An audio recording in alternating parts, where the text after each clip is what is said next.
for sure, and especially for Florida State, coming in on a 5-game win streak, sitting in third place right now in the ACC.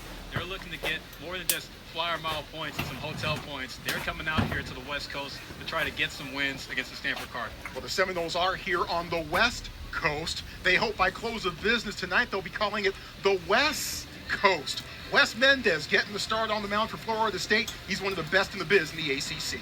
That's right. Wes Mendez already with 7 wins on the year. One of those wins coming up against that sweep that Florida State had last week in Tallahassee against Notre Dame, where Wes Mendez is hoping to put together a quality start tonight for the Seminoles, trying to go for win number 8. He's got a 5-pitch arsenal to throw at the Stanford Cardinal in a lineup that includes that young man, number 19, middle of your screen, fabulous freshman Teddy Tokine. Yep, the freshman out of Seattle has been swinging the big stick all season long, ranks nationally as well as also in the conference rankings, and one of the top freshmen in the country. He's batting cleanup tonight, so expect to see some production from the big man for Stanford. A look at the Florida State batting order from top to bottom. And maybe big news here, obviously, with Florida State still trying to stabilize itself a little bit, find itself with its biggest bat, Miles Bailey, out for the season with an ankle injury. Braden Dowd, some question as to whether he'd be able to go. Well, our answer is about to unfold right here. He will be batting in the leadoff spot for Florida State here tonight. And on the mound for Stanford is going to be Andrew Shaw. And if you've been tuning in with Stanford, they've gone with an opener strategy. This is something that David Esker has been doing a lot more often, just knowing how much of a struggle the Stanford pitching staff has been having all season. But Andrew Shaw, solid freshman out of Georgia, has been a consistent and solid reliever when he comes in as in the later in the game. But now he's getting the chance to open it up for the Cardinals. We'll talk a lot more about the Stanford pitching situation, time and action permitting throughout the course of the rest of the show. Shaw, the freshman from Woodstock, Georgia. David Esker, the Stanford head coach, said, hey, we couldn't seem to be able to hit this guy during fall ball. Will the Seminoles be saying the same thing by the close of business tonight? Let's find out. Shaw rocks and deals. Stanford, Florida State. Enjoy the game, everybody.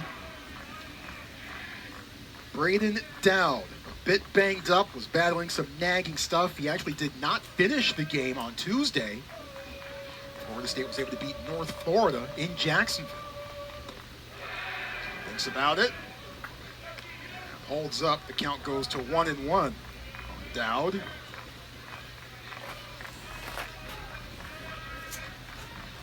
Beautiful day here in Northern California. Temperatures in the low 60s. Not much of a breeze here. Typical spring evening. In fairground, Shaw shovels to Sasaki on away.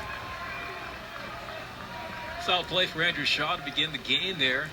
There's a little dribbler out between the mound and first base, but good awareness. PFP always needed in the field.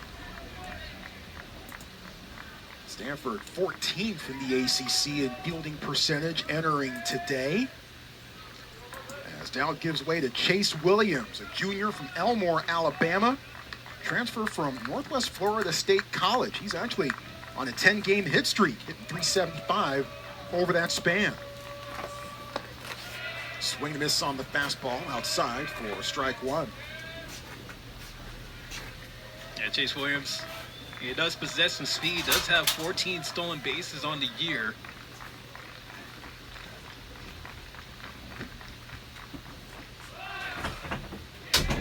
Shows bunt and misses. Count goes to 0-2. A bit of animation after that bunt. I thought like, oh man, could have had him, they could have legged it out. And he's certainly very dangerous in that part of the game. And during this 10-game hitting streak that he's been on, has actually raised his batting average up 61 points. Low and inside, 1 ball and 2 strikes to Chase Williams. Stanford coming into this series on a back-to-back win streak. They took the final game of the 3-game set against the Miami Hurricanes on Sunday and then beat Santa Clara just down the road on Wednesday. Big swing and a miss, strike 3. Williams chases and doesn't connect. Andrew Shaw with that herky-jerk delivery, able to be very deceptive on the mound. You see there, fastball right down Main Street for Williams to hit it, but he got hit with a roadblock there. Shaw, the lefty, now faces Hunter Carnes, a sophomore from Jacksonville. Carnes had a 5 RBI day against Stetson back on April the 14th, but he's 0 for 12 at the plate since then. Looking to try to get it back a bit.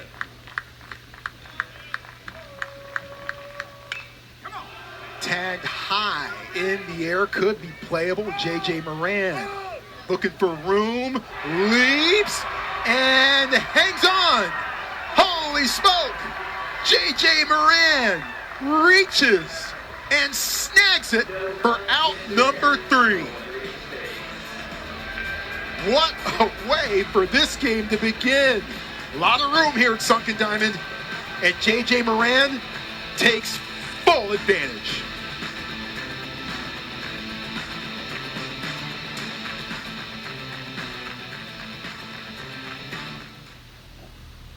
Stanford about to come to bat as we head to the bottom of the first inning. A look at Stanford's batting order. Cardinals, a team batting just 13th as far as batting average is concerned in the ACC, but they've got some pop. They've hit 64 home runs on the season. Teddy Tokheim, super dangerous. Bit of a different look from Taro Sasaki. We'll talk a lot about him during the show here tonight.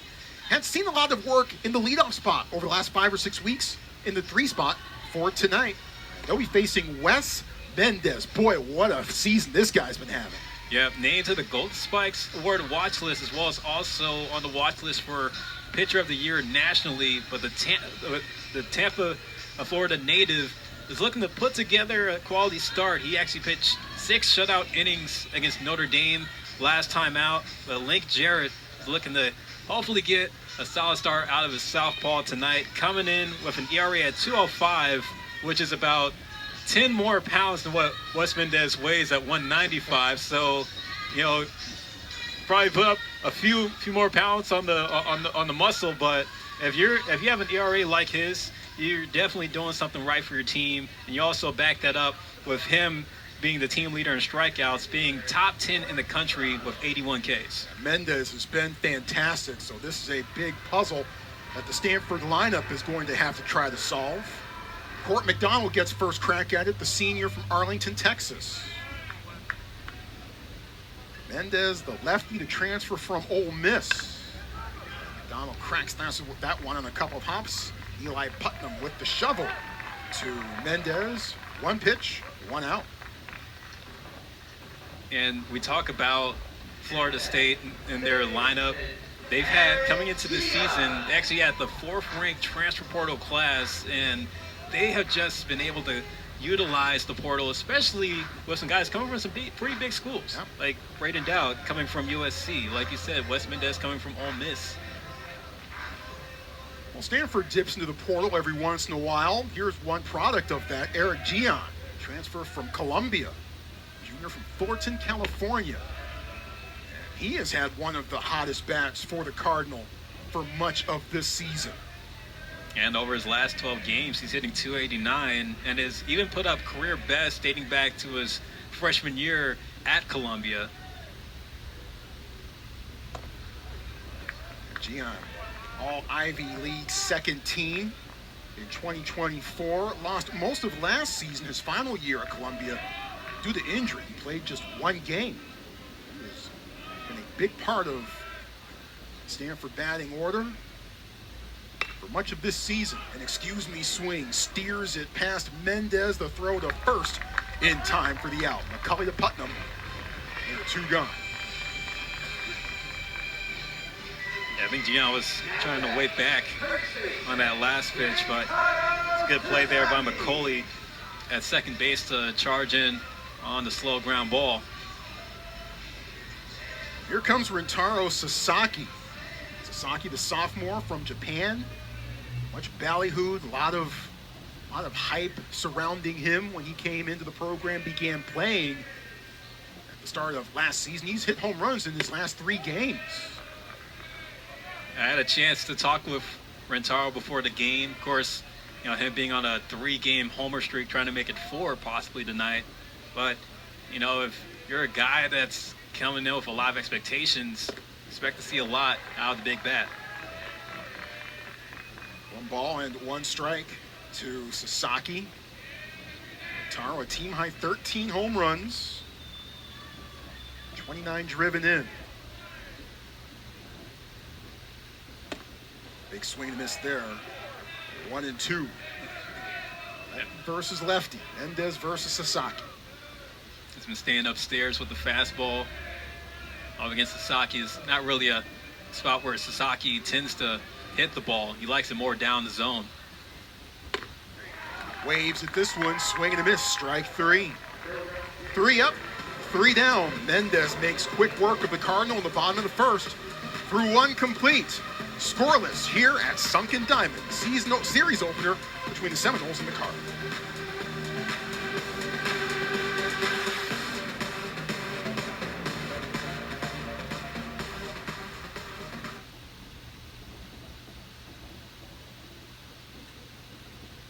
They've met many times in the postseason. As Nathan Schmela sends one to right field, and retreating and making the catch just shy of the track, Brady Reynolds retires Schmela. This is the 21st time that Stanford and Florida State have met. Seminoles have actually been here before in regular season action. They came out here for 3-game sets back in 2001 and 2003. That was back when Stanford were just trying to get resume wins against Florida State, but now you're trying to get conference wins and trying to run the table against a team like the Seminoles. Brody Delamolier sends that one, steers it, fair ball, bouncing into the corner. Delamolier heads into second with a stand-up double. Delamolier, the redshirt sophomore from St. Augustine, is the first base runner of the game. I just saw that pitch from outside and just poked it down the line. Was able to catch some chalk. Oh, the Lamalier able to get Florida State in business here in the top of the second. So Shaw, left of your screen, will now face Gabe Frazier, middle of your screen. Frazier from Huntington Beach, California. Down in Southern California, about a 5-6 hour drive from here. Curveball catches the inside corner for a called strike 1 to Frazier. Now, Stanford and Florida State actually met here in the 1996 West Regional here at Sunken Diamond. I remember that. No balls and 1 strike. Florida State beat Stanford, sent them into the elimination bracket where Stanford eventually lost to CSUN, and then Florida State beat the Matadors in the final to advance to Omaha. It was just the regionals back then, folks. Super regionals had not been invented yet for about another 3 years. Pulled on the ground and on a couple of hops to Eric Gion. 2 away, with Delamolier advancing over to third. Over the Stanford infield, they had the shift on Frazier during his at-bat, so trying to find some open space was going to be a challenge from where he hit it. There's Cal Fisher from Deerfield, Wisconsin, team leader in at-bats. 134, runner at third. Brody Delamolier, doubled.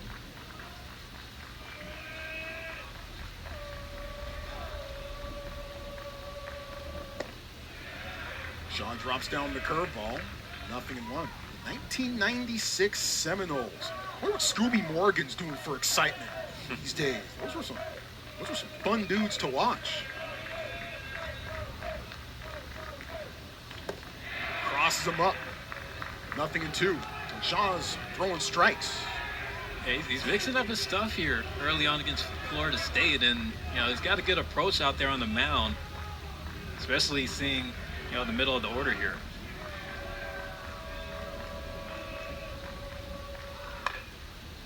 On the ground, Bates charges the throw high, but Sasaki comes down and his foot hits the bag before Fisher gets there. Seminoles leave a man stranded at third. Defense and pitching, the name of the game here early on in Stanford.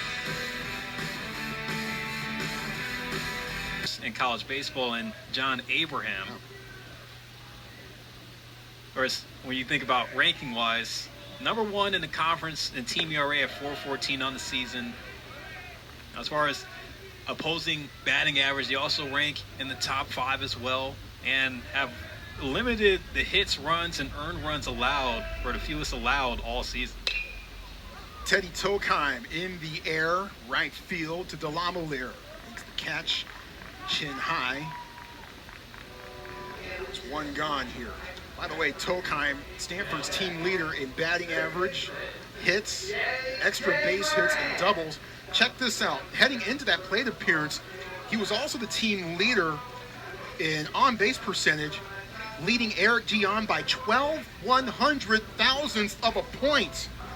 After that plate appearance, Gian might be on top. Here's J.J. Moran, sophomore from San Diego.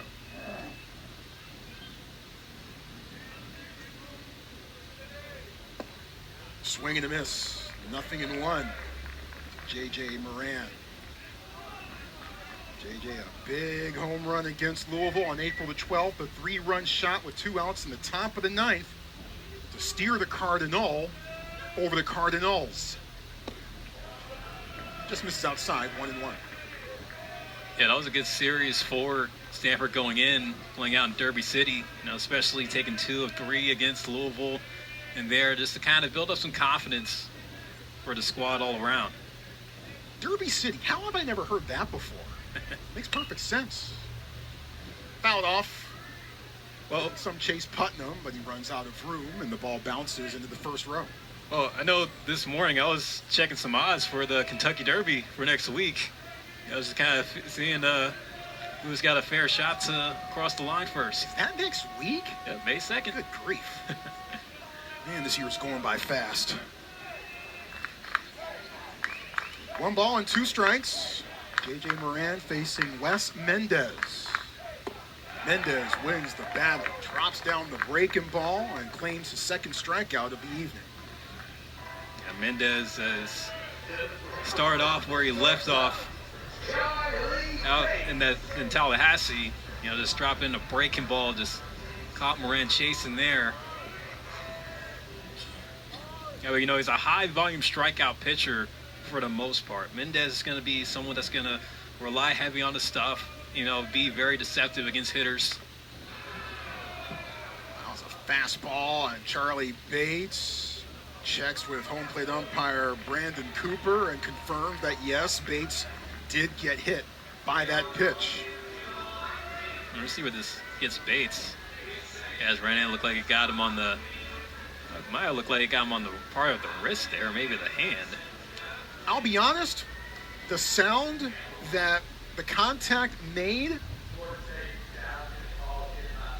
sounded a bit more consistent with the ball hitting the knob of the bat. And Link Jarrett wants the umpires and the officials to take a closer look at that. Now, what I hear might not necessarily correlate and coincide with what you might see with the replays we're about to bring to you, but it's what I heard. We'll see what the video evidence actually shows us. Charlie Bates, who went to high school right across the street here, just across El Camino Real, Palo Alto High School, was born right down the road at Stanford Hospital. Here's another look. Yeah, just kind of reached out there. Didn't look like he was trying to swing there, however. Yeah, tough to tell in even slowed down. That wasn't real time. Yeah, Mendez, he's only given up 3 hit-by pitches all season long, of course, in the 57 innings that he's pitched coming into tonight. So it doesn't let too many get away from him. Yeah. Mendez transferred after the 2024 season after a year at Ole Miss. And ironically enough, in some respects, the former Ole Miss pitcher knocked Mississippi State out of the regionals last year wearing a Florida State uniform. It's interesting just to see how many SEC transfers Florida State was able to get through the portal. Yeah. You know, Kate O'Leary, who's another pitcher coming from Mississippi State. Arkansas represented. David Esker, Stanford baseball head coach, in his 9th year in that role, but his days with Stanford baseball go well beyond that, going back to his playing days. He helped lead Stanford to the 1987 national championship.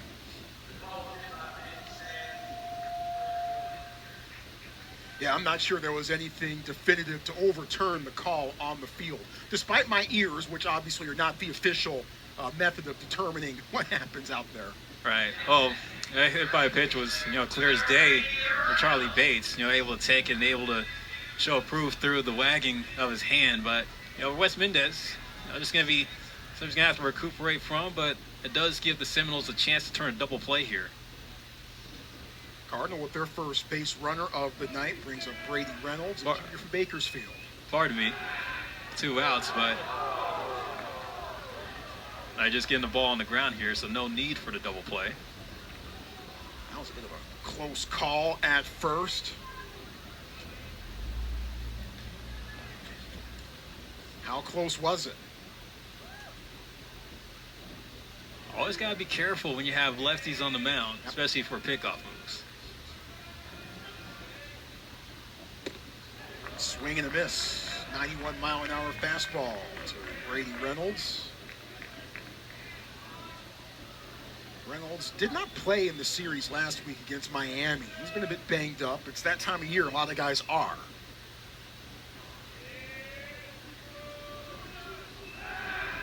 Stanford also missing Ethan Hott, an outfielder for the Cardinal, who has been a nice bat for them, but had hand surgery recently, so he's out for what's being termed as the foreseeable future. Stanford not 100%, and obviously neither is Florida State, as the Noles are missing Miles Bailey.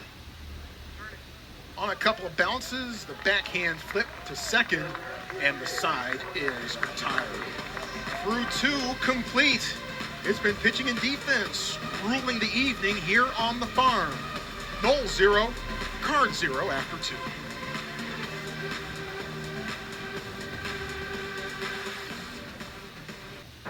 As we begin the 3rd inning, and the Cardinal turning to their second pitcher of the day, it's Parker Warner, sophomore from Livermore, California. Parker was the Sunday starter earlier in the season, but now has come out of the bullpen, and he comes in to replace Andrew Shaw, who got the job done. Gave up just 1 hit and 2 innings of work. Needed just 17 pitches to get there, and got a little help from his defense along the way. Yeah, it was a solid start for Andrew Shaw to pitch 2 scoreless, and opening the door up for Parker Warner, who's usually the second option that comes out of the bullpen whenever David Esker goes to the opener strategy. So expecting Warner to try to eat up some innings, especially trying to work through that midway part of the game. Probably go 3 to 6 if he's feeling good, if he's still looking good, and then they'll probably make that change come the 7th inning. Warner in his last outing 1 week ago today threw 4 1/3 in relief, the second man out of the pen against the Miami Hurricanes. Scattered 5 hits, 2 runs, both earned. Struck out 3 and walked just 1. Did not get the decision that day against Miami. Parker Warner on the left side of your screen will face Eli Putnam striding to the plate on the right side of your screen. Putnam, the redshirt senior from Cabin John, Maryland, and the transfer from Davidson, 2-time Atlantic 10 first team during his days as a Wildcat.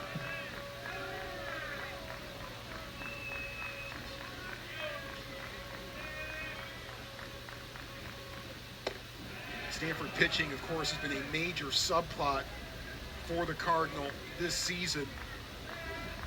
And they've gone to the opener approach to their pitching staff.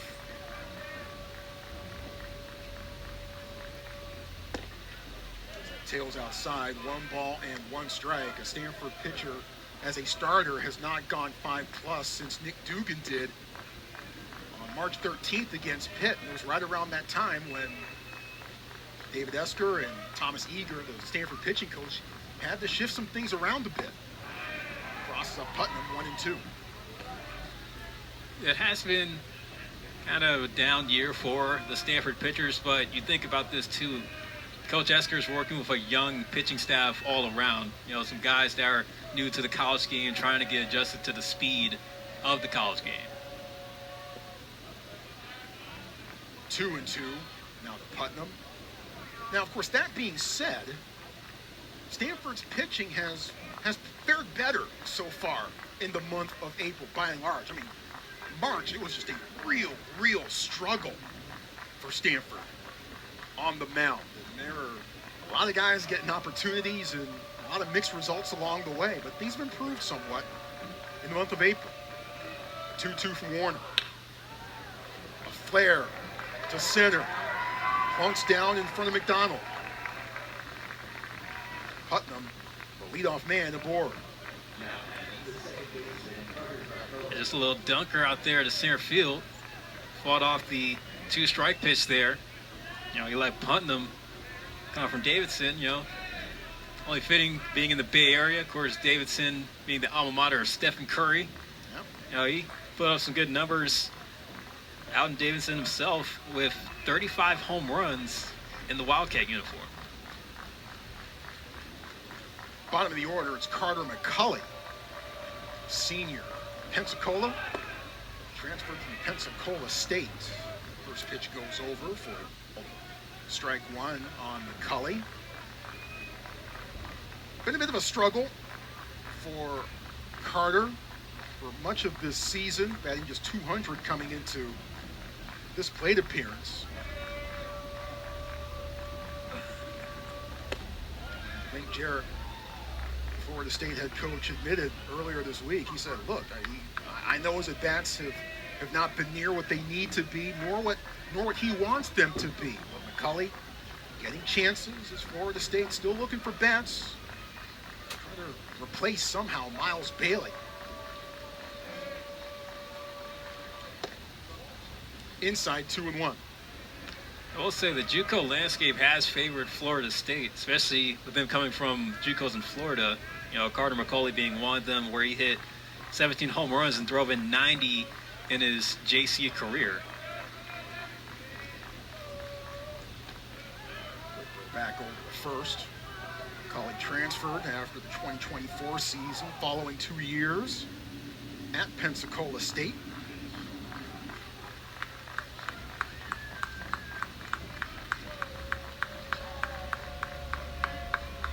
Two and one. Pitch down low, 3 balls and 1 strike. Now to McCulley. Look at the improvement overall as you look and track and see how Stanford has fared February and March and how things have gone so far this month in April. Look, 5.44 team ERA in the month of April. Nothing you're going to throw parades over, but certainly almost a run lower than it had been. You'll certainly take that. But impressively, the whip has gone down to a very respectable level in the month of April compared to where it was in February and March. 3-1 to McCulley. Cranked foul. Count full. And you think, too, with how those pitching numbers have been for the last couple of months, you know, Stanford overall have been playing 500 baseball throughout the season. You know, they go 5-5 in February, 8-8 in March, and currently in the month of April at 5-6. Payoff pitch to McCulley. Runner going, lashed into left field for a base hit. Putnam hustling and held up at third. And the throw to second, well off the line, and McCulley is able to go in sliding. So 2 in scoring position and nobody out for Florida State. Warner just blew it right across, but McCulley able to put a good swing on it. Hit a hard pass. Morano right there at third. This puts Florida State in business now. Putnam just running hard from first base. It was kind of interesting also to see McCauley, go for two on a ball hit like that, and buying a better throw possibly could have gotten gunned down there. We go back to the top of the order. Braden Dowd, who rounded back to the pitcher. Start off the game. Dowd, junior from Clarkston, Michigan, transferred from USC. And he's been in this building before. In fact, his career batting numbers at Sunken Diamond before today, 4 for 5 with a triple. He had a 3 for 3 day against the Cardinal here, March 17th of 2024. That was when he was wearing a USC uniform. Popped up, playable.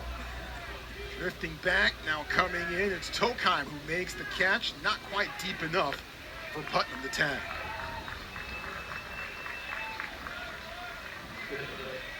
And even with the shift on, it was still a good call for Tokheim to come in for that fly ball and not try to have to get Charlie Bates to get the heart rate up. Keep the legs loose over there at short. That would have been a long, long way for Bates to go from short. But wouldn't have been impossible, though. Charlie Bates, solid fielder over there at short for Stanford. Tokheim's not bad either. Neither is Chase Williams. Williams on a 10-game hit streak. Entering this game, struck out swinging in the first.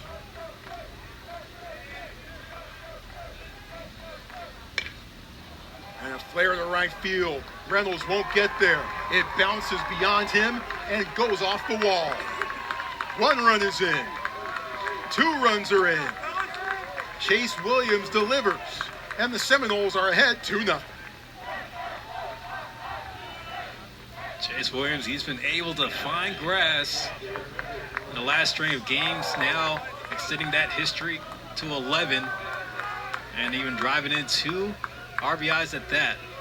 Again, he's not going to be a guy that's going to knock the ball over the fence, but he's going to be a guy that will put the ball in play, get the average up, and he has just been doing just that. So Williams standing at second, hoping he gets knocked in. Hunter Carnes will have the first opportunity here.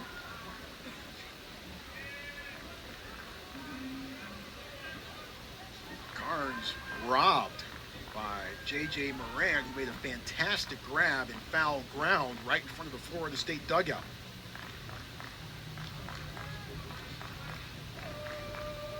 Warner ready. That's going to drop in the right field for a base hit. Williams comes around and scores easily. Seminoles have got something cooking at the plate. 3 across so far in the third. It's another timely hit. Goes for the Seminoles. Carnes able to send it out the right field, and with the speed of Williams, really took him no effort just to score on that base hit. Carnes now able to crack 20 in the RBI total for the season.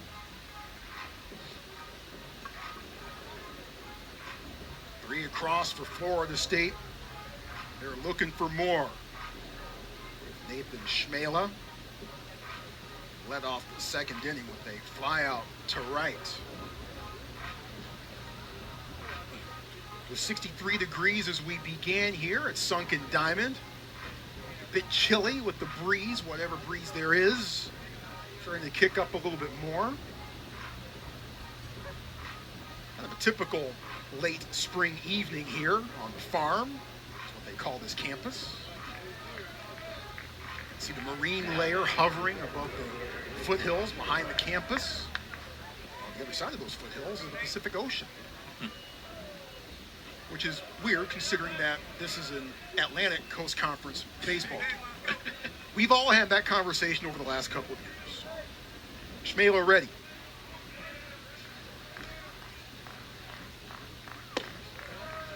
Low and outside to Schmela for ball 1 after the conversation between Parker Warner, the Cardinal pitcher, and Thomas Eager, the Stanford pitching coach.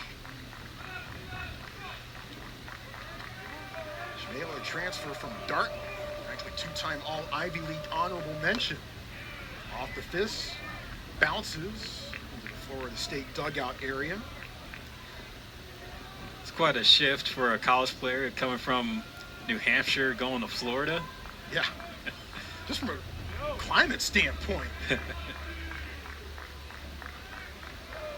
1 ball, 1 strike. Thinks about it. Fielder first base umpire David Bailey. No, not the David Bailey who went number 2 overall last night for the New York Jets, who used to play for Stanford football, by the way. 2 balls and 1 strike. Shift is on with 3 infielders to the left side. Chmela tries to put it over the right side and sends it right to Sasaki. 2 outs.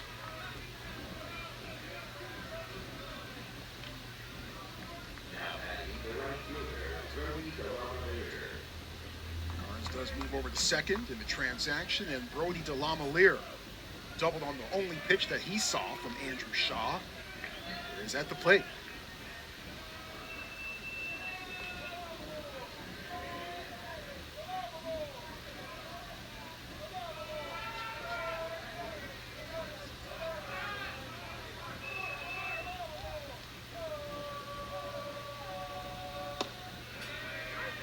Pitch inside for a called strike 1. DeLamielleure. You know, that's not a very common last name. And at first I thought, wait, is he related? And yes, he is related. His cousin Joe is the Pro Football Hall of Famer and one of the all-time great Buffalo Bills. Part of the Electric Company, that great offensive line. Opposite field right to Sasaki, and he wins the race and tags the bag. But the Florida State Seminoles tag home plate 3 times. Link Jarrett, the head coach of the Seminoles. He might be in a pretty good mood right now. We'll find out in just a moment. 3-0 Noles, bottom third, straight ahead.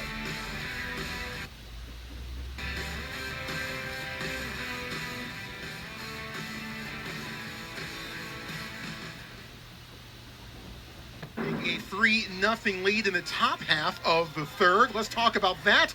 And a couple of quick things with their head coach, Link Jarrett. Coach, first off, welcome to the farm. Striking first here against Stanford. What have you noticed through the first 2.5 to this point?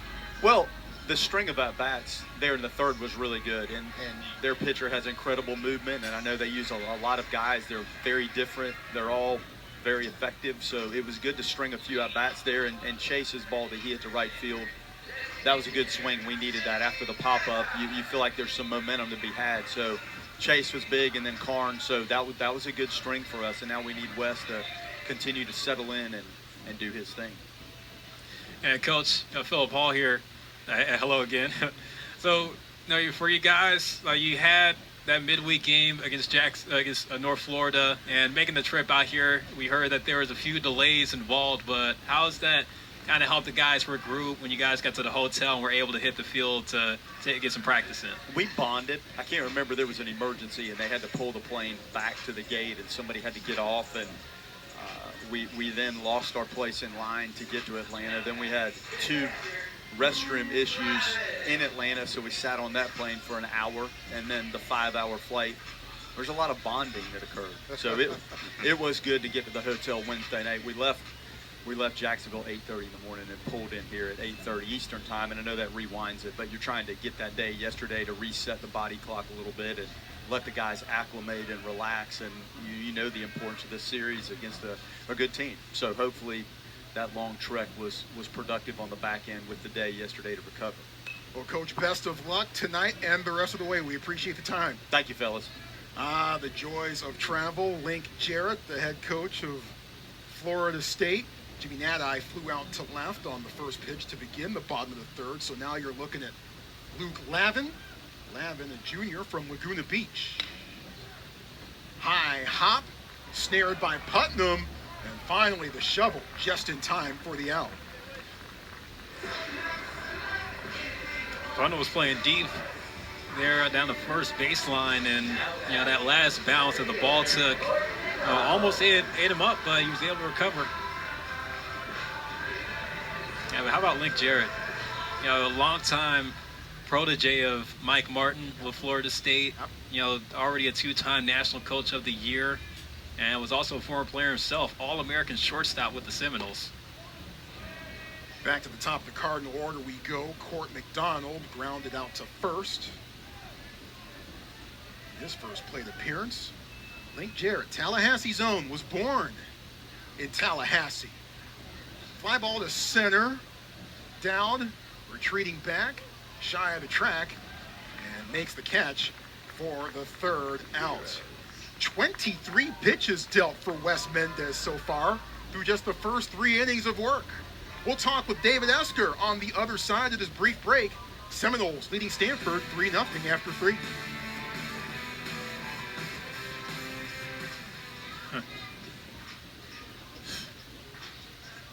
Inning here, 8th-ranked Florida State leading Stanford 3-0. And we are joined now by Stanford head coach David Esker as Gabe Frazier fouls off the first pitch that he sees. Coach, Wes Mendez, one of the best starting pitchers in the ACC. What has he shown the Stanford batters so far, and what are some of the challenges that he throws at bat? He's shown a little bit of everything. I think their pitching coach is playing video game baseball over there. He just calls whatever pitch he wants, and the kid executes. So he looks like a major leaguer to me. So he's really good, but we're going to have to find a way to crack and get some runs here and hopefully get him out of there. And Coach Esker, just going to the lineup for you guys in the sec here, you know, slight change with Rentaro Sasaki batting third instead of first tonight. Well, what was the reason for it? Yeah, just trying to give it, hey, the 2 guys ahead of him, their on-base percentages are pretty good. So just trying to get more guys on base for him so that, with his at-bats, he got guys in scoring position. Hit both him and Tokheim because they've been doing a good job scoring runs for us, and gets us a little bit longer at the bottom of the lineup, too. Hopefully, if we can get Reynolds, Bates, and Nati going, the lineup gets a little longer. So we got to execute. We got to grind out some good at bats against a really good pitcher. Esker, thanks a bunch. Always appreciate the time. All right, guys. Thank you. David Esker, his 9th year as the head coach of Stanford. Played for Stanford in the mid-'80s. Also was the head coach at Cal. Led the Bears to Omaha.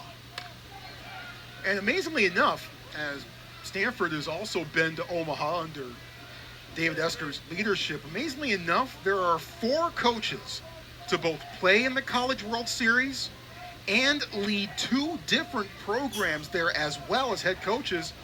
And 2 of those 4 coaches are right here in the building, David Esker and Link Jarrett. You've also played for their respective programs in their heydays. To second, a side flip from Eric Gian to Sasaki, 1 away. In college baseball, you love to hear stories like that. And for both Link Jarrett and David Esker, they're 2 guys that I like to say are loyal to the soil. They've been able to know what the stakes are as players, know what the stakes were as assistants, and now they're knowing what the stakes are as head coaches. Brings up Cal Fisher. Fisher grounded to short to end the second. Warner drops a curveball, breaking ball in there for a called strike 1. Seminoles able to string together at bats against Warner in the 3rd inning. Parker hoping for better results so far in this frame. Outside, 1 ball and 1 strike to Fisher. Parker Warner from Livermore, California. Highly decorated player during his high school days out that way. Bay Area News Group Player of the Year his high school senior season.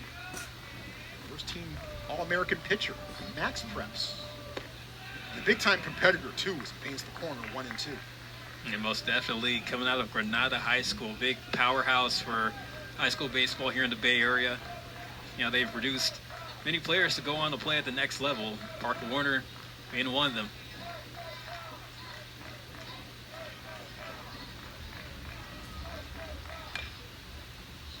Fisher in front of that one. Count stays at 1 and 2.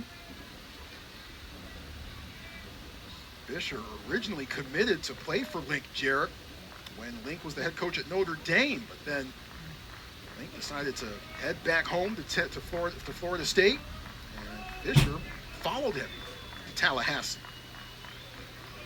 A head coaching career that began at North Carolina Greensboro.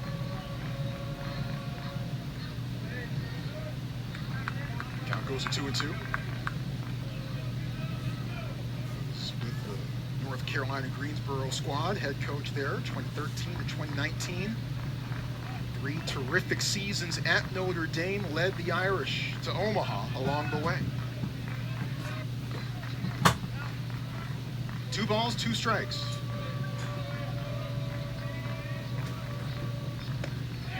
You go around? He did. David Bailey, the first base umpire. Fisher goes down on strikes. Warner able to get Fisher to bite there on the high heat that time. And just couldn't hold up there. Broke the plane a little bit too much. So Warner sets down the first 2 batters he faces here. Eli Putnam. Putnam led off the 3rd with a single. And now he extends the inning by getting hit by the pitch.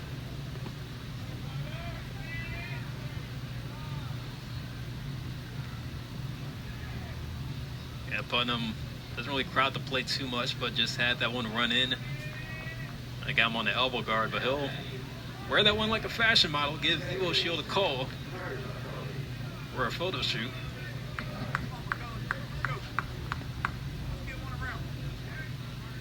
Carter McCulley, batting 9th in the Seminoles order, hit a double his last plate appearance. Big swing and a miss there for strike 1. Good first pitch. Start off with your Parker Warner. Might want to try to go with some more off-speed junk. These Florida State hitters do a good job at sitting on the fastball.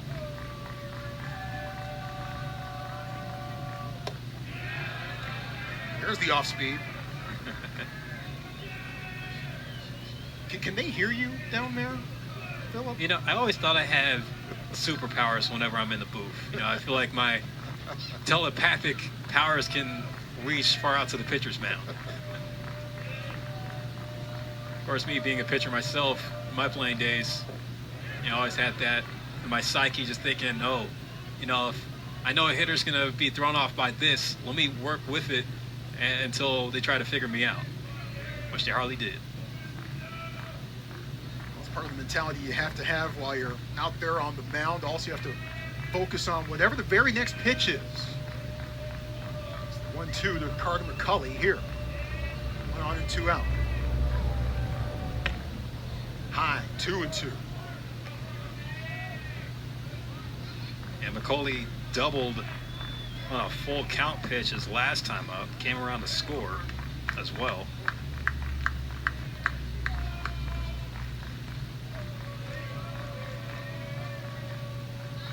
Two.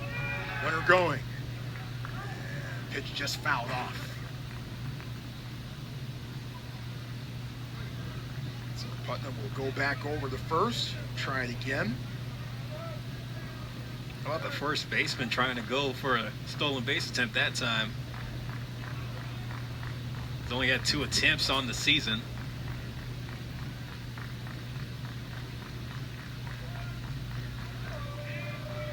The 2-2 to McCulley. Runner going again. Lavin throwing. Not in time.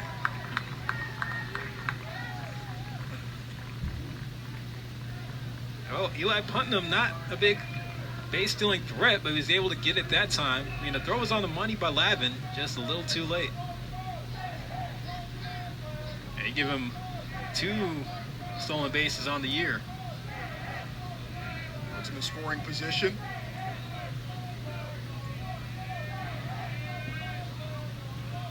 The 3-2 pitch. We'll have to wait a moment as Warner steps off. Yeah, the pitch clock was almost about to wind down there too, so he didn't really have a choice. See how he regroups here.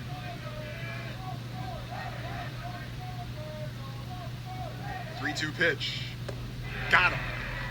Swing and a miss, strike three. The Seminoles leave one stranded in scoring position. Parker Warner, big strikeouts. And it remains a 3-0 game in favor of the Noles, heading to the bottom of the fourth.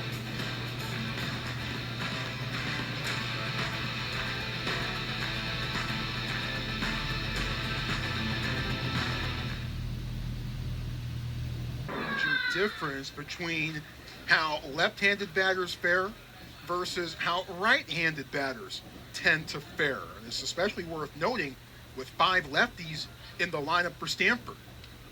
We'll see one of them here in this frame with Rintaro Sasaki due up, but it begins with Eric Gion, grounded to second back in the first. Now the numbers prove it. These Florida State pitchers do get knocked around with lefty hitters, which explains why you have Court McDonald, left-handed hitter himself, batting at the top tonight. He moves Sasaki down to 3 and hope that McDonald can put together good at bats to get on base. Eric Gion, the righty.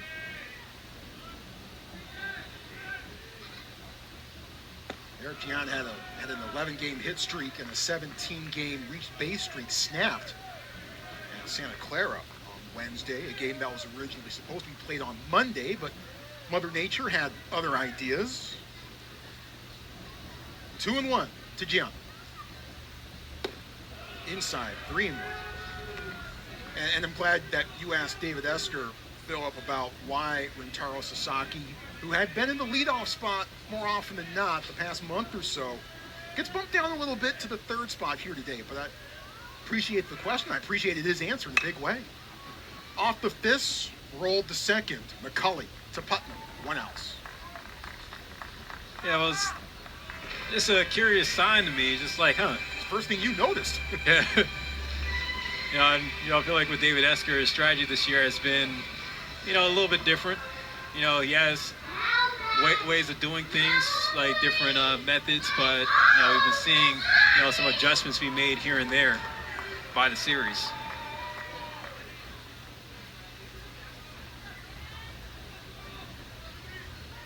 Sasaki struck out swinging to end the first. Looks at a first pitch right down the middle for called strike 1 from Wes Mendez, who has only allowed 1 over the minimum to this point. Hit Charlie Bates with a pitch in the second. Fastball to start, and a curve goes over. Sasaki's quickly down 0-2. Mendez working quickly and efficiently. He's kept Stanford hitless through 3 1/3 so far. That will continue into 3 2/3. Sasaki fooled there. Ooh, that was a filthy pitch. Well worth another look. Man, that breaking ball just dropped off the table, and Sasaki, bit of a unorthodox at bat, especially just knowing the patience that he has as a hitter. He's getting thrown off by the junk coming out of the hands of Mendez. Now that pitch didn't just fall off the table, it rolled out the door too. Now Mendez comes back with a curve to start off Teddy Tokheim. Rolled out the door. Hilarious.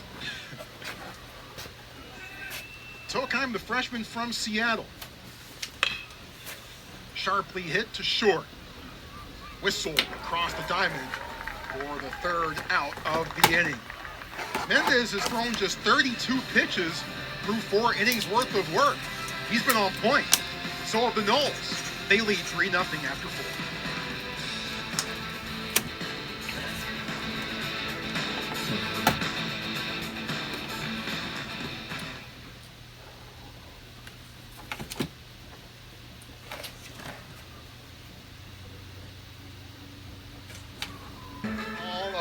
We'll all be focusing on Omaha before we know it, but before then, we have a lot of business to tend to. Conference tournaments will begin on May 19th. That's when the ACC tournament begins in Charlotte. Selection show May 25th. Regionals the week after that. Super regionals the week after that. Postseason baseball is almost here. Yeah, almost here is an understatement. Just now less than a month away I'm getting down to the nitty-gritty, and of course with the ACC, with how it's looked all season long, Troy, I expect to see some of the front runners trying to fight to get to Omaha. Florida State, one of those front runners. As we go back to the top of the Seminoles order, Braden Dowd just nicks that one off. Dowd 0 for 2 so far today.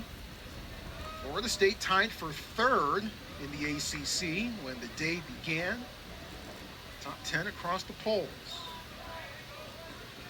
Okay. 0-1. Warner throws curve off the corner, gets the call, 0-2. Looks like my prediction's going to stand correct here, Troy. Parker Warner now coming into the 5th inning, could be coming out for the 6th if he puts together another clean inning here. This is just a little high and a little outside. 1-2 to Braden Dowd, who has hits in 9 of his last 10 games entering this series. 1-2. Inside 2-2. Of course, Sunken Diamond has hosted many postseason games over the years, including 1996, the West Regional that year, tournament that Florida State ended up winning. 2-2. Well outside 3-2. Meanwhile, the Seminoles trying to make sure that they are in good position to host in the postseason this upcoming year. Yeah, last year Florida State was a game shy of making it to the College World Series, losing in the Super Regional to Oregon State.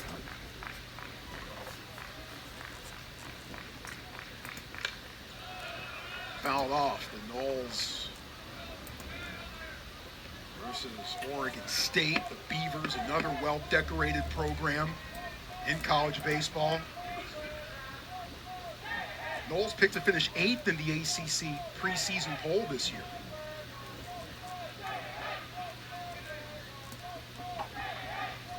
The 3-2 pitch.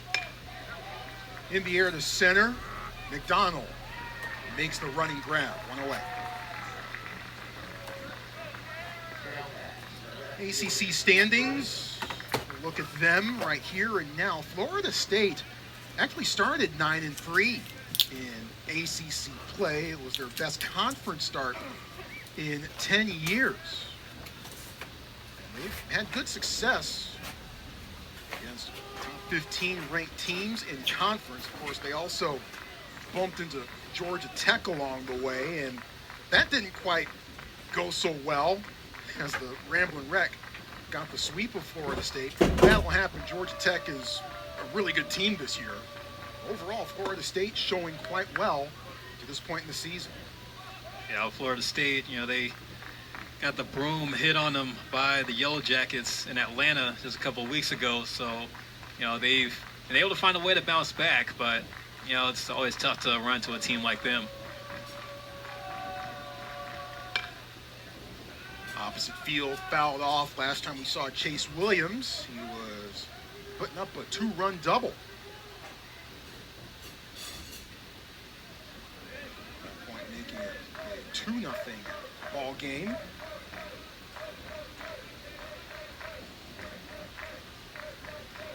One ball and 1 strike to Williams.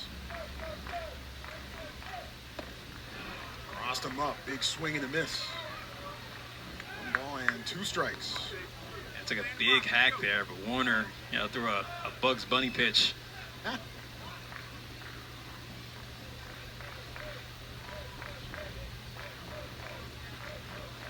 It's been a while since I've seen baseball bugs. I might need to check that out when I go home tonight. 1 ball, 2 strikes. Taps it to second. Gian with the throw over to first in time for the out. Gian snuck that one out very quickly. Chase Williams, he's got a lot of speed and the Jets out of the left-handed batter's box, so you always got to be on your toes in the infield. Here's Hunter Carnes, 1 for 2 today with an RBI single.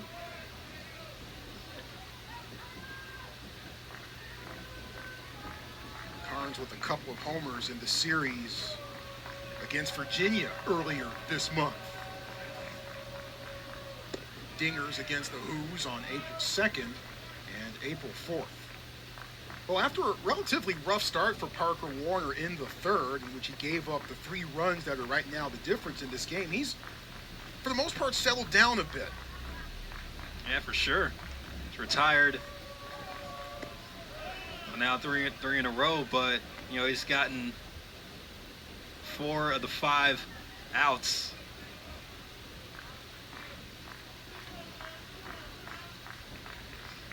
Become a bit more efficient along the way. Fastball misses outside, 1-2. Florida State back at home next weekend in ACC action, when they will host the Pitt Panthers in their final 2 ACC series at Clemson, and then Miami to close out the regular season. Tough schedule coming up. Count goes to 2-2. I'm told that Miami and Florida State don't like each other. There's a deep rivalry there that dates back centuries. 2 balls and 2 strikes. 2 outs. Warner trying to close it out. And misses low and outside. Count full on Carnes. Seminoles have been on the road all week. They left Tallahassee on Monday. Played a game in Jacksonville against North Florida on Tuesday. Kind of had some planes, trains, and automobile situation on their way out here, but got here on Wednesday. Payoff pitch. Fouled off. Sasaki giving chase, but he will not get there. Remember the days where major league teams had to take trains just to get from town to town? I'm not that old. I didn't say you were, but hey, I mean, Amtrak's losing some money these days because people don't like to ride trains anymore. Sometimes you gotta go a little old school when it comes to travel. Take that iron horse. Stanford used to ride buses every once in a while when they would face teams in Southern California. Fouled off, rolling towards the Florida State dugout. Carnes stays alive. Of course, that was back during the days when Stanford played a few more of their opponents on this side of the planet.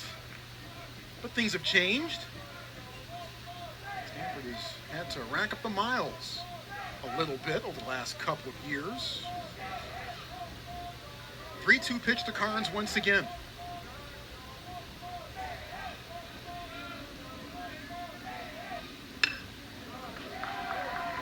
Pops it down in the right field, base hit.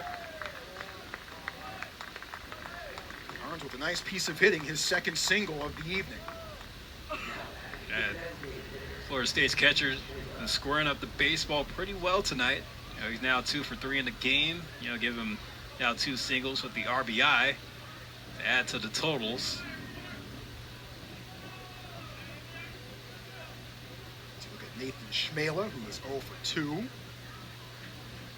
Missed fall ball. He actually suffered an ankle injury during last year's ACC tournament, then torn oblique during rehab. Fastball from Warner, 91 miles an hour inside for ball 1. Stanford already this year in ACC play has gone to Winston-Salem and to Blacksburg, 2 places that aren't that easy to get to. Also been to Louisville as well. Schmela looks at strike 1. Stanford will be back on the road, heading out to Notre Dame next weekend in South Bend.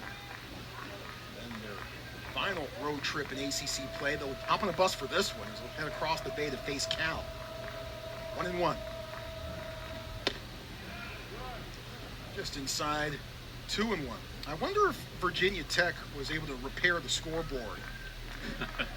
Taro Sasaki in batting practice a few weeks ago, and Blacksburg sent one that damaged the top part of the Virginia Tech scoreboard in left field, and that's a bit of a poke because that's a really big scoreboard.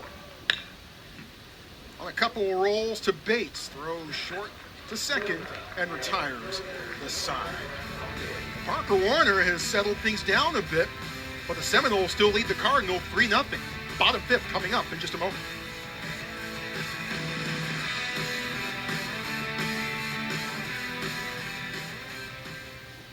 Here from Tampa has been on tonight. It's kept the Cardinal hitless through 4 and has capitalized on 3 strikeouts. There's one on J.J. Moran, who delivered that nasty curve on Rentaro Sasaki. And just from the look on Sasaki's face kind of shows the feeling of Stanford right now with the performance that Wes Mendez has been putting up, facing 13 hitters. Just one over the minimum so far for Wes, who has kept the Cardinal in check to this point. He's been terrific, and as advertised, and oh, by the way, has only needed 33 pitches to get through the first 4 innings. Yeah, that tank is far from empty, Troy. Yeah. J.J. Moran leading things off for the Cardinal. Mendez drops in the curve for a called strike 1. Moran struck out swinging in the 2nd inning.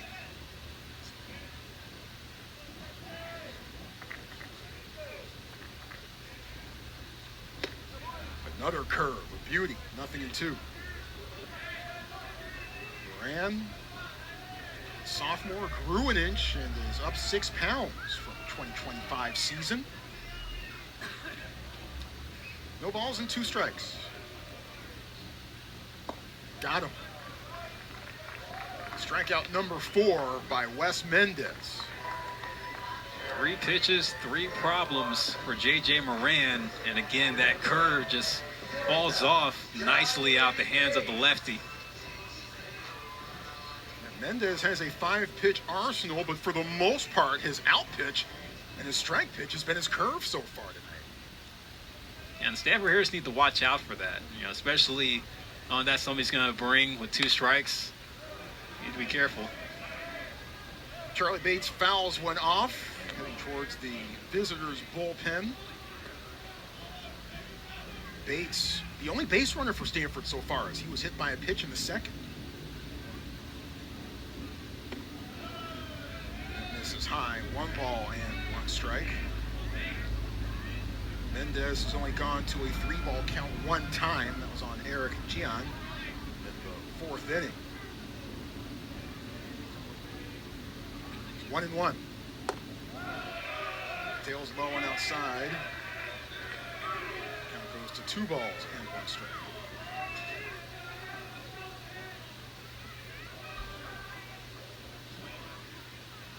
Bates ready, so's Mendez. Fires a fastball. Doesn't miss by much, 3-1. Well, Bates right now in the driver's seat. Not a lot can be said in regards to that tonight for Stanford, but Bates with a chance to turn it around. Count full. Bates homered in 4 straight games in late March.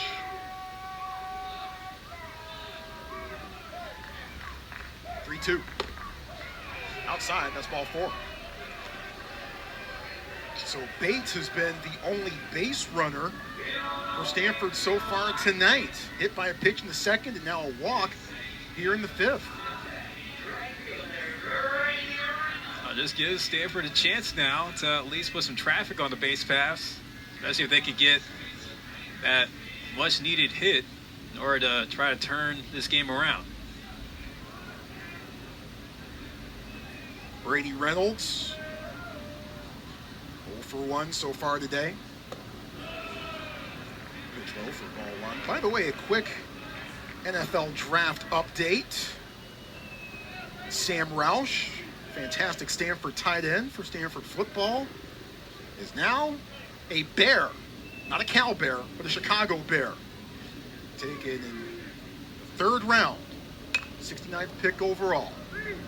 Fouled off. Fisher goes foul into the stands. 1 ball and 1 strike. So Sam Roush heading to Chicago now. 5th pick in the 3rd round. 2026 NFL draft. The Bears, and they're going to have a quite a squad going into the 2026-27 season, we'll say. Yeah, that's not a bad place to go if you're a pass catcher. Skips off of Fisher's glove. And the first base hit of the night for the Cardinals. Brady Reynolds breaking up the no-hit bid for Wes Mendez with that knock there. Able to get over the third baseman. Now Stanford with the tying run come up to the plate with Jimmy Nadai. Yeah, and Fisher maybe even just a step ahead of the bag at third. A more conventional lineup, and that probably would have been an easy L5. Jimmy Nadai from Sydney, Australia, flew out to left to begin the third. Off the fist, fouled off. 0-1 to Nadai. Nadai was a bit banged up, didn't play in the Clemson series a couple weeks ago.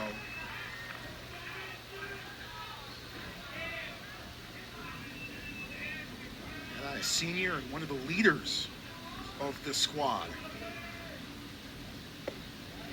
You can tell that the players look up to you, that your fellow players look up to you when your nickname on the team is Unk. That's for sure. And, you know, I was able to talk with Teddy Tokheim a few weeks ago during that Clemson series, and he mentioned how Jimmy Nadai really taught him about the college game, just knowing with his experience, and Teddy Tokheim with him being the term Unk is contrast to the term youngin when it comes to a young guy coming in, but Teddy Tokheim has, you know, been able to be underneath the wing of a player like Nadai. Carnes making sure that everything is good to go. Now he is ready. 2 on and 1 out.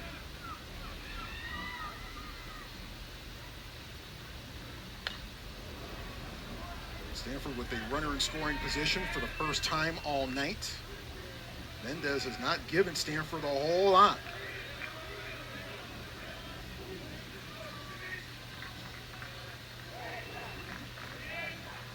Back-to-back batters have reached here in the fifth. The 1-2. And I takes it 2-2. And Mendez kind of missing the zone here now with the pitch count getting close to reaching 50 here.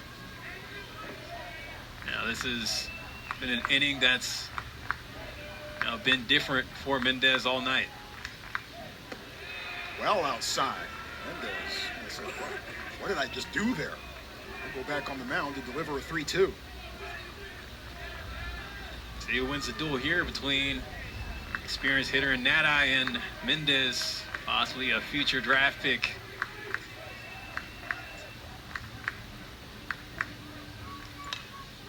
Fouled off. We'll do it again. Nadai hit 2 home runs in the bottom of the 5th inning against Cal last year. I checked that in 2024. 2 home runs in the same inning? That's doing big time stuff. A little Fernando Tatis senior action, not junior, not the son, but senior. 3-2 pitch once again. Misses inside. And now the bases are loaded.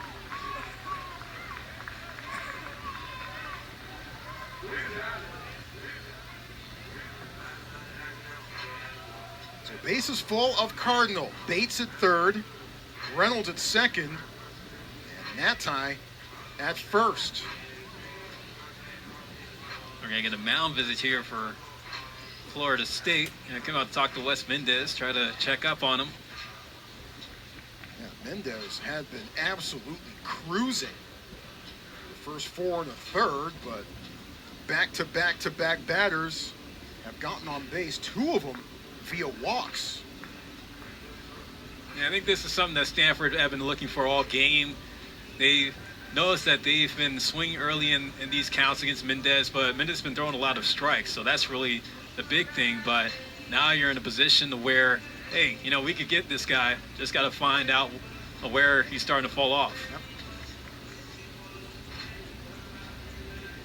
Series opener between the Noles and the Card. Game 2 to be played tomorrow.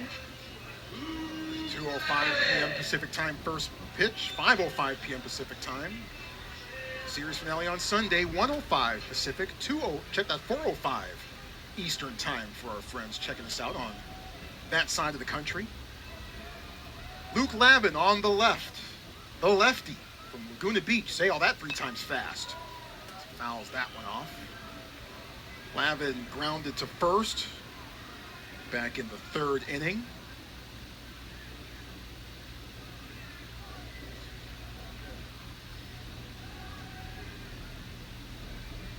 No balls and 1 strike. Bases loaded. Tails well inside. 1-1. Starting to see a little bit of stirring. Guys starting to get a little bit loose in the Seminoles bullpen. A bit of hopping around, trying to get the heart rate up a bit. The 1-1. Hit to center field. Dowd on the run. And he can't get there. It bounces over the wall. And Luke Lavin drives in 2. A nice knock there by Lavin, able to hit it out to the gap and get this game within 1 for the Cardinal. Dowd just wasn't able to run it down quick enough. Bates was off and running and celebrating the whole time, followed closely by Brady Reynolds. Luke Lavin says, yeah, let's keep this going. Top of the order for the Cardinals, Court McDonald. Yeah, Luke Lavin now has 6 doubles on the year, driving in RBIs 20 and 21. With runners at 2nd and 3rd, McDonald waves around.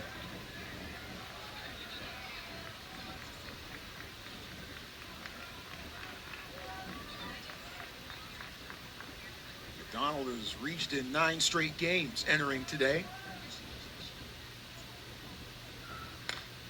Popped up, not playable. As that lands off to our left. McDonald is senior from Arlington, Texas, smack dab in the middle of the Metroplex, right off I-30 between Dallas and Fort Worth, which is also, of course, ACC country with SMU there. They don't play baseball. The 0-2. Just in front of it, fouls it off. They do play a lot of football, and I'm sure... Football's a little important in that part of the country. Yep. I'm sure McDonald, his Cowboys, to get some good picks in the draft. The 0-2. Smack to right, right to Delamolier, and Natai stays put at 3rd. So 2 away. That ball was just hit too hard off the bat of McDonald. And it almost looked like Natai was going to try to give it a chance, but don't want to test that arm of Delamolier out in right field. It's funny because Chase Williams usually gets the praise for having a fantastic arm. Williams out in left. Matter of fact, Link Jarrett compares Chase Williams' arm to Mookie Betts. Compares it favorably. Eric Gian, 0 for 2 with a couple of groundouts. Going outside, ball 1. First base is open. Natai at 3rd, and Lavin at 2nd, and Eric Gian at the plate.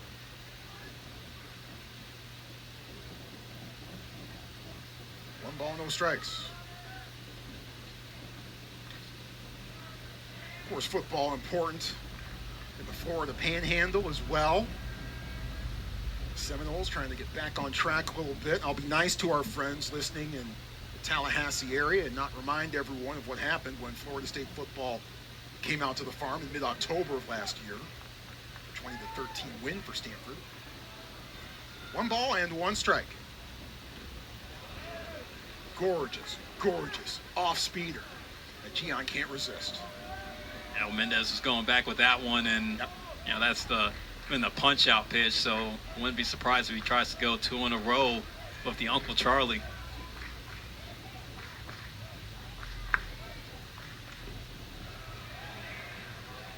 Just misses outside. 2-2. Now, of course, Florida State football just named their QB1, Ashton Daniels, who was a 2-year starter here at Stanford. The 2-2. Hit to left, gets down, base hit. Here comes Lavin. Not in time. And the Cardinal are on top. Eric Gian continues to write the story, putting up career highs and able to get the clutch hit right there. And Luke Lavin unhooking the trailer and scoring on the throw from Williams, putting Stanford now in front. This game has changed, and it could change even more with the one swing of the bat from this young man, Rintaro Sasaki. Mendez has won both battles against Sasaki so far this evening with a couple of strikeouts. Popped up, playable. McCulley at second, Putnam at first. Putnam makes the grab and retires the side. But the Cardinal strike back and take their first lead of the game. Stanford 4, Florida State 3 at the end of 5.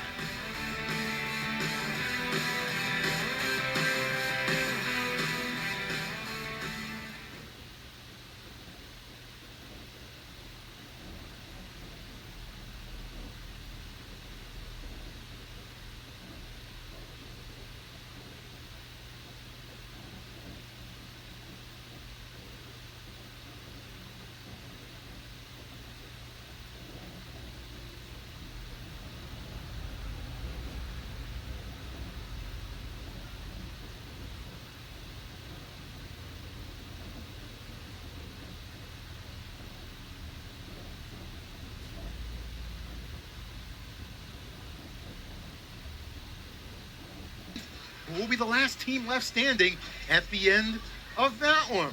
Well, to further whet your appetite for the ACC tournament, a couple of good ones coming up this weekend on ACC Network, the mothership, with Wake Forest down in Atlanta, taking on third-ranked Georgia Tech in that one. And then you're going to see Clemson and Louisville, two of them there, Saturday and Sunday.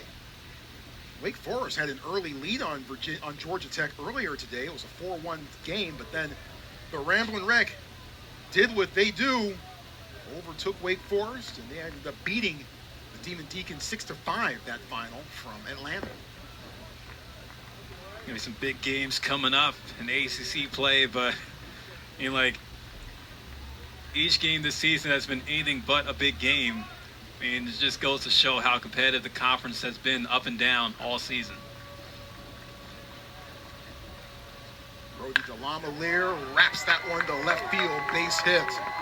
Delamalier with his second base hit of the day, and both of them doubles.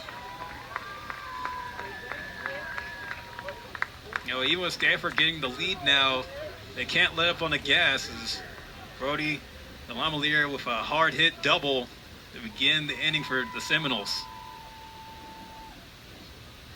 So he took him at a long way to go to try to get that one.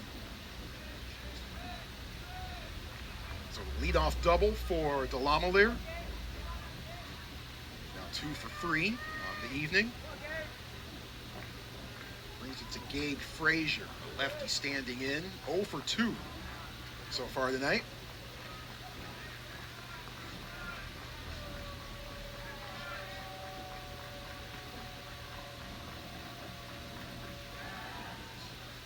Warner with the spin back. Gabe Frazier, the batter for Florida State. His dad, Joe, was on Cal State Fullerton's 1995 national championship team. I saw those guys. Mark Kotze was on that squad. Jeremy Giambi was on that team.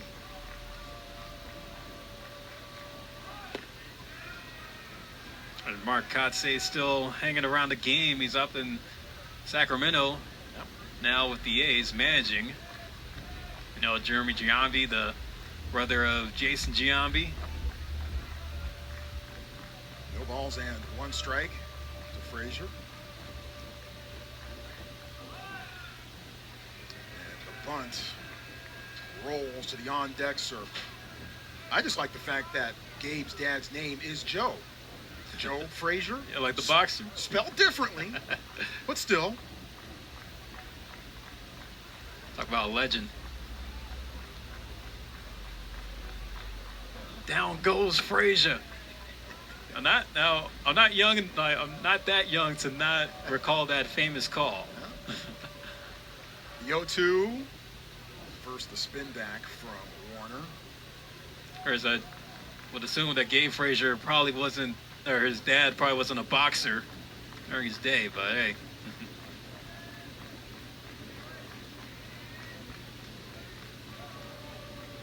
No balls, 2 strikes.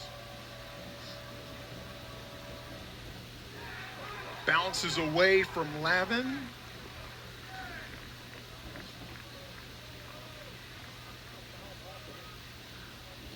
Delamolier takes third. I think they're saying that there was a hit by pitch. Might have called a dead ball there. Yeah, which would make sense because Delamolier probably had enough room to round third, head all the way around. In case you've never seen a game here at Sunken Diamond, the big defining characteristic is all the foul room that's here in this building. We saw that come to play in the first inning when J.J. Moran had a long way to go but was able to make a snagging catch right in front of the Florida State dugout to end the top half of the first inning. As Jarrett confers with home plate umpire Brandon Cooper. Take one more look at it. The pitch, well, was nowhere close to hitting Frazier. Just got away from Lavin.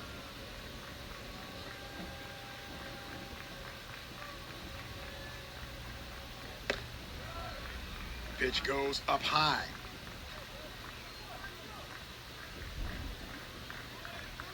Officially the count 1 ball and 2 strikes.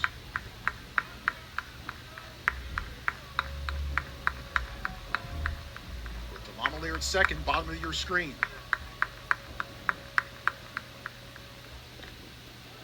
Tries the breaking ball, misses inside.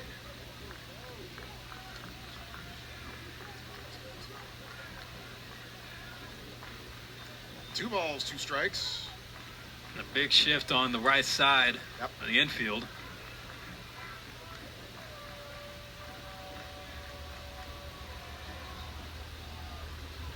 Warner stepping off. Parker Warner is throwing 70 pitches. The second pitcher used for Stanford tonight. Andrew Shaw got the start through 2 innings. Gave up just 1 over the minimum. And we needed 17 pitches. 2-2. Count full. Seminoles trying to answer Stanford after the Cardinal plated 4 in the bottom of the 5th. Leadoff man's already at second with nobody out.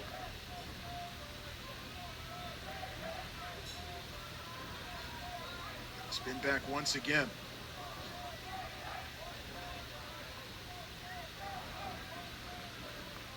Frazier trying to break out with an 0-4. He's grounded out twice to second base.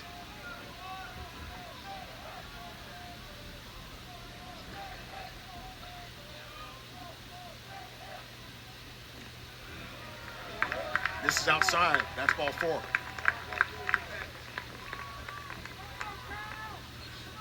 Warner exhaling. Frazier heading down to first. Thomas Eager, the Stanford pitching coach, out of the dugout. There has been action in the Stanford bullpen throughout this inning. And Parker Warner's evening will end here. Cohen Gomez coming in for the Cardinal. So Warner takes it into the 6th. Gomez will try to keep Stanford ahead. More on Cohen Gomez coming up in just a moment. Stanford with a 4-3 lead, but the Noles with 2 on and nobody out.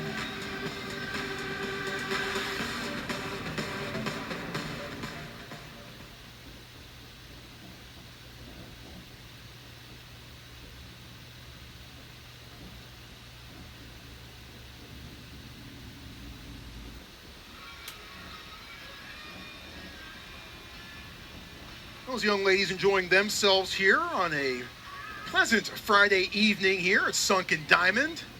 I see a Florida State sweatshirt and a Stanford sweatshirt as well amongst that crew. Third different pitcher for Stanford is on the mound. It's Cohen Gomez, a sophomore from Anaheim Hills, California. Gomez can rear back and deal the heat. He's been a big part of the Stanford bullpen all year. He does have in the fourth. Gomez threw 3 shutout innings at Louisville on April the 10th. Struck out 3 along the way. Crossed him up there, swing and a miss.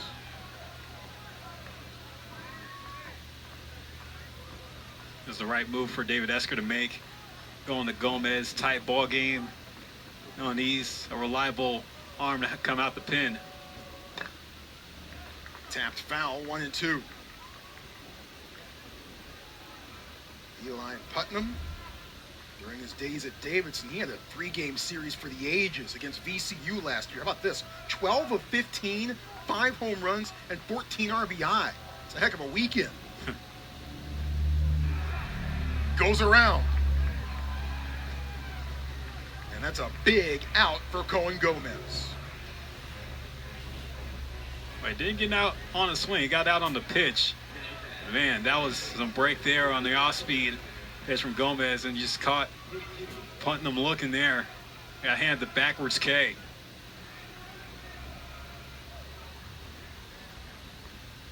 So 2 on, open scoring position, and 2 out. Carter McCulley, the batter, the bottom of the Seminoles order. Gomez fires a strike. McCulley doubled and scored in the third.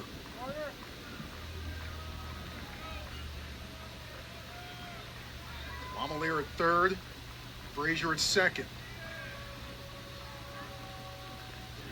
Swing and a miss. No balls, 2 strikes.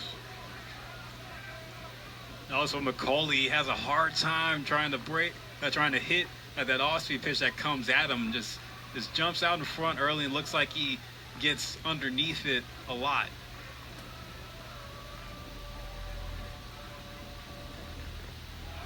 Drops it down low, 1-2.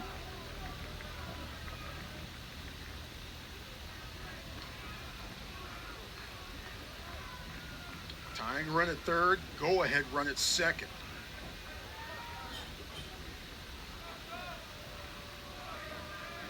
The 1-2 pitch. Got him. Swing and a miss, strike 3. The Noles get the first 2 on, but Cohen Gomez pitches Stanford out of the mini jam with back-to-back strikeouts to cap it. And Stanford still ahead, 4-3.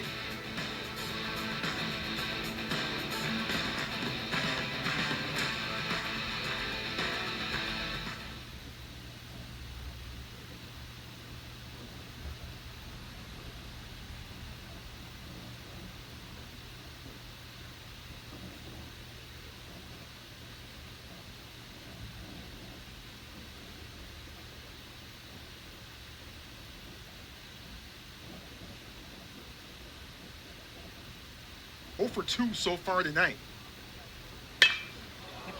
Broken bat. And that's a single. You don't see that too often. My goodness, it's like, it's metal. It's metal, Troy. Yep.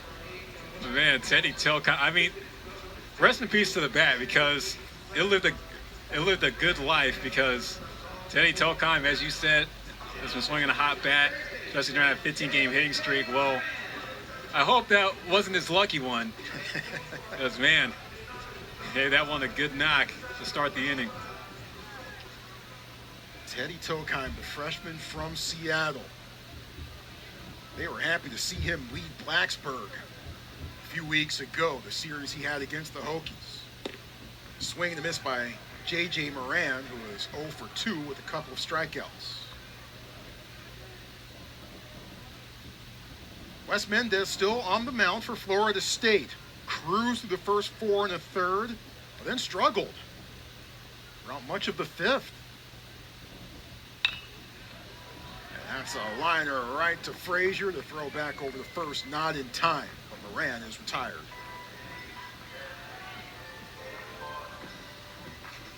Easy out there for Gabe Frazier.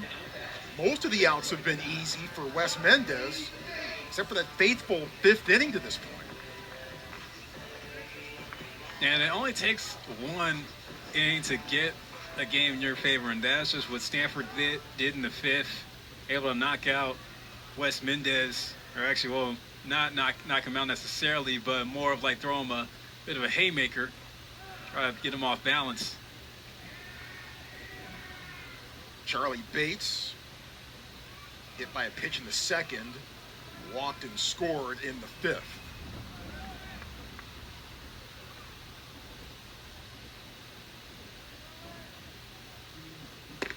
Big swing and a miss by Bates.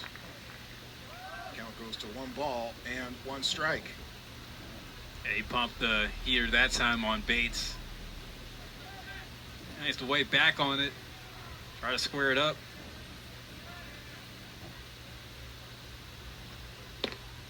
There's the curve. And this one catches the high part of the zone. 1 ball and 2 strikes. On March 27th, Wes Mendez just shackled Duke. Struck out 12, scattered 4 hits, in 6 2/3 innings of shutout ball.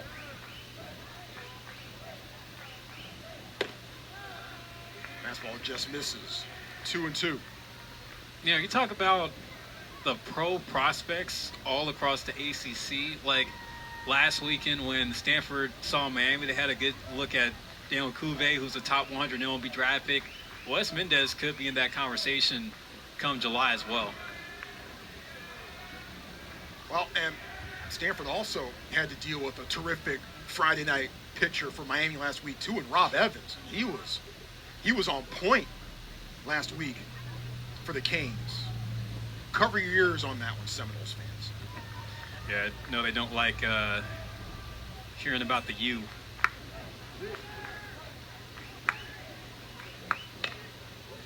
Just in front of it, couple of bounces to third, but a strong throw from Fisher to Putnam. Tokheim does head over to second, but they're now 2 away.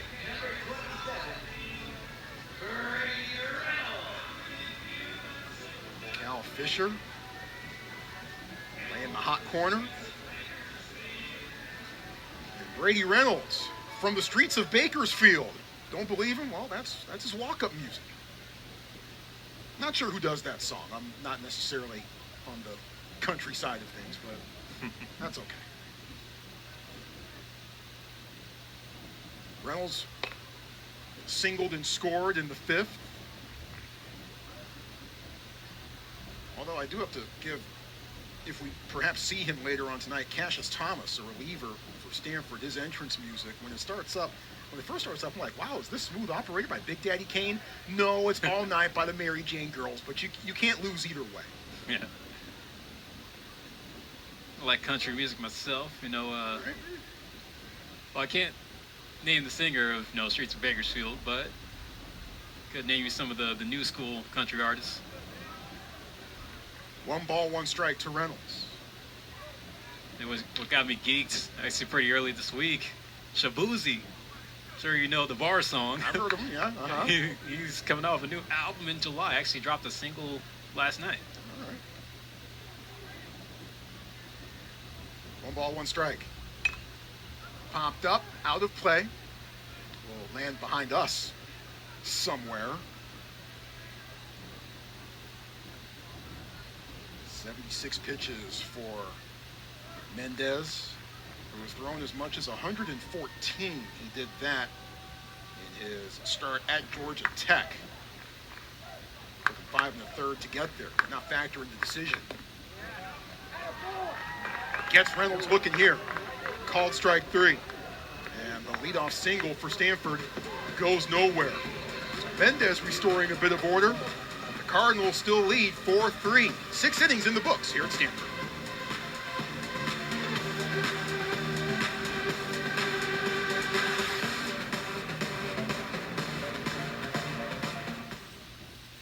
Put 4 across in the bottom of the 5th inning with Luke Lavin, a 2-run double. The big blow for the Cardinal there. Gian added a 2-run single later on. Do all the math. And you've got Stanford leading Florida State 4-3, top of the 7th. Series opener. Back up to the top of the order. Braden Dowd fouls off the first pitch. Awesome to have you with us here on ACC Network Extra. Troy Clarity and Philip Hall here with you. Thank you for being here with us, no matter where you're watching. Just past 8 p.m. here on the West Coast. Just past 11 p.m. in the Eastern time zone. Dowd 0 for 3.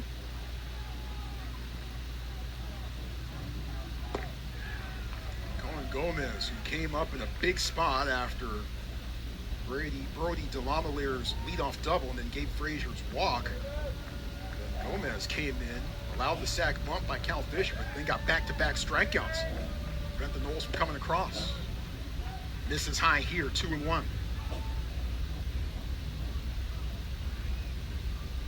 Yeah, well, Stanford's bullpen is really going to have to lock in here as we get into the final third. Regulation, if possible, with how tight this game is. Could go extras. Fouled off, 2-2.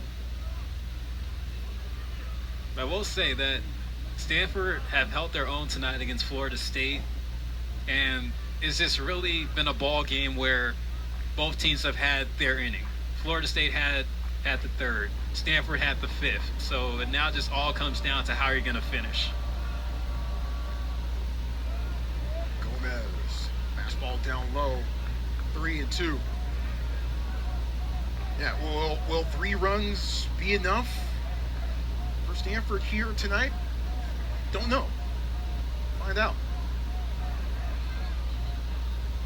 The 3-2 pitch from Gomez. Kind of a defensive swing there. Back to the netting. Now it stays alive at 3-2. Clarkston, Michigan is his hometown. His first 2 years collegiately at USC. Stanford and USC don't get along. 3-2 pitch. That's ball 4. Dowd working the walk there. You know, just you think about the field of 64 projections for who has a shot to make it the regionals. Right now, Florida State are in a position to host, so Tallahassee could be one of the host sites come regionals, and USC, Braden Dowd's old school, they're projected to be a 2 seed playing in Gainesville, so they may have to make a trip down to the southeast. Yeah. Tallahassee, if that happens, I'm sure will be rocking. First things first, they need to figure out a way to take care of business here. Leadoff man aboard, and a new pitcher coming on for the Cardinals. Cohen Gomez gives way. Stanford ahead 4-3. Mike Ersbommer about to come into the game for the Cardinals.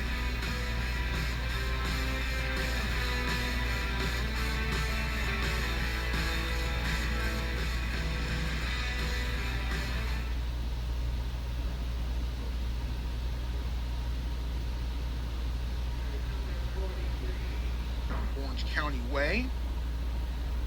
Ersbommer about to make his 18th appearance of the year, all out of the pen. Does have 1 save this season. Another young gun coming out the pen for the Cardinal, hoping to keep just a 1-run lead. He's been knocked around a little bit this year. His first year in college ball, 6.27 ERA, which will be his 18th appearance. Chase Williams at the plate. Shows bunt. Pitch goes over inside for strike 1. Now that being said, Ersbommer has not allowed a run in his last 5 appearances, totaling 5 1/3 innings worth of work. He's able to put some things together. Runner first, Braden Dowd. And the bunt laid down by Williams. Ersbommer throws over to first in time. 1 away.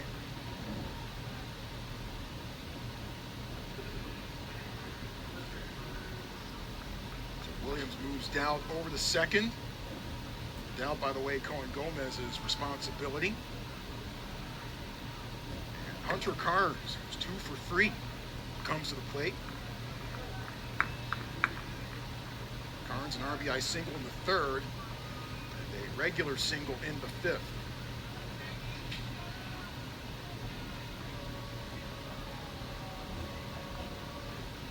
Carnes breaking an 0 for 13 streak with that single in the third, and that pitch did hit him. See where Erzbauer is here, and they got the back foot of Carnes there.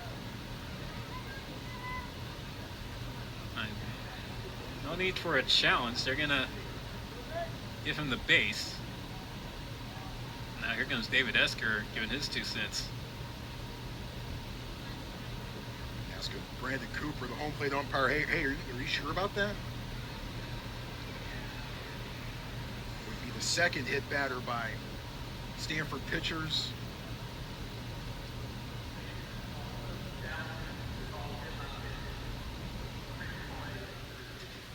Brandon Cooper making the announcement to everyone here in the building. Carnes hanging out at first, just in case the call on the field stands.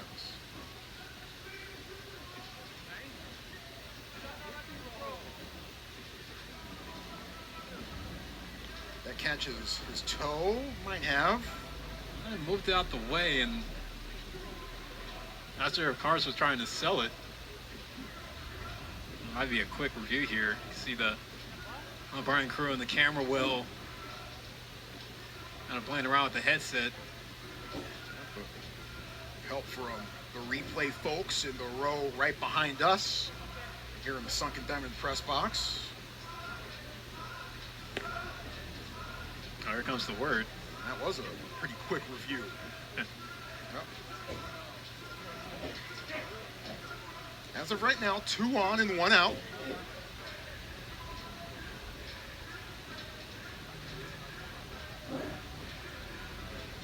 Another look. Yeah, I see a lot more glove than I do foot from where the ball was. Carnes may have to go back to home plate. It's going to be 50-50 on what the call will be. How much we're willing to put down, Troy. I don't do that, man. I got enough stress in my life. 4-3, Stanford with the lead, top 7th. Here comes the call from the umpiring crew.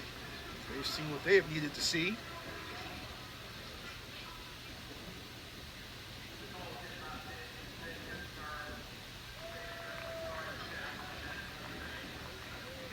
So 2 runners remain on for the Seminoles. It may have been one of those things where it's more that there wasn't anything definitive to overturn the call on the field.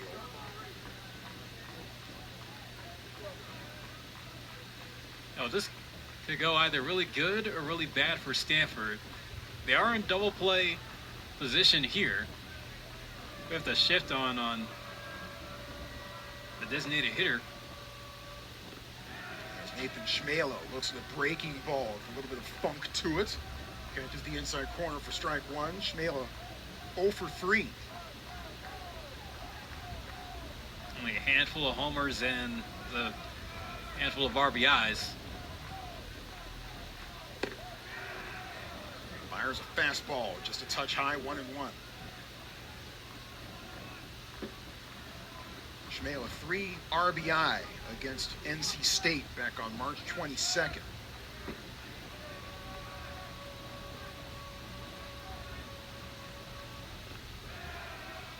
Breaking ball with movement again, just misses, 2-1.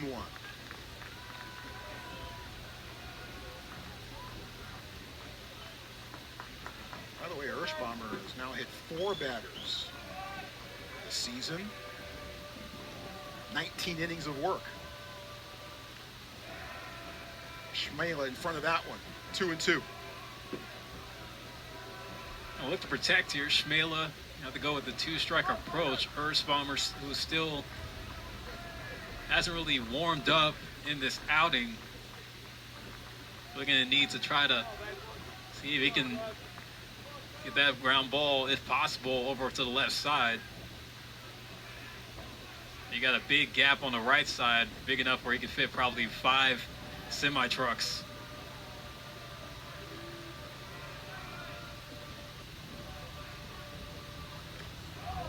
Count full. 92 miles an hour from Hirschbaumer up and out.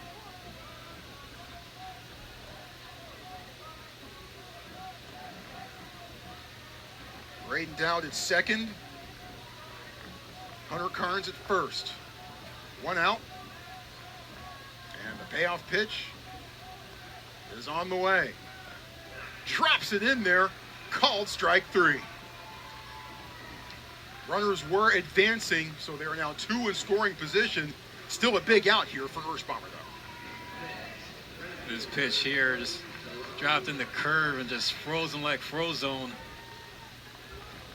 Oh, Shmela, not getting the chance there, but the runners did advance on the pitch, so they are in scoring position. See if the Lamalure can get the hit that could put the Seminoles back in front. Well, he's done his part at the plate for the most part so far tonight. To Lamalure, 2 for 3 with a couple of doubles. Maybe that's what the infield is being brought in to maybe have a further discussion about.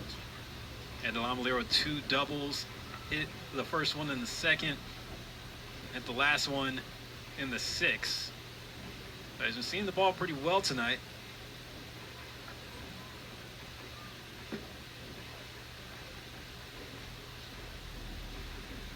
Yeah, that's a good leadership call here from Luke Lavin. I'm just knowing that, hey guys, like, this is a chance where we try to get out of this jam, keep this lead, we'll get back up to the plate. Or it's fitting that Luke Lavin would be the one to think that, since he was the one that was able to get one of the big hits for Stanford when they had that 4-run 5th. Ready for action? To Lamalure, standing in, facing the lefty Hirschbaumer. Doesn't get far enough away from Lavin for Dowd to think about taking home.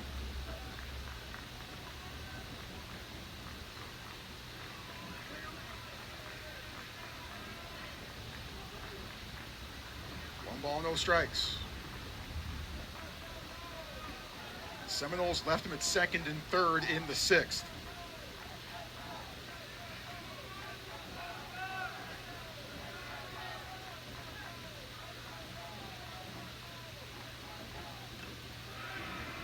One ball and 1 strike.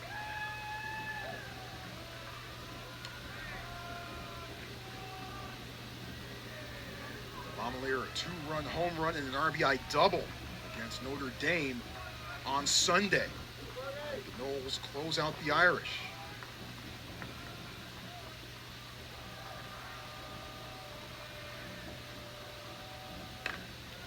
High fly ball. Ranging over is Tokheim, and that lands foul.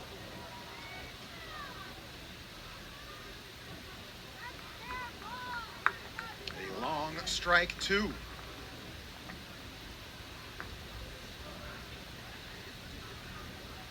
And Hirschbaumer could probably go with the curve here.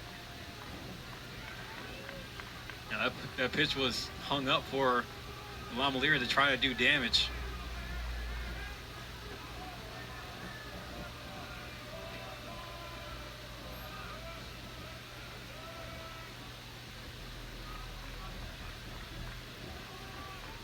Step off, regather, places everyone, and action.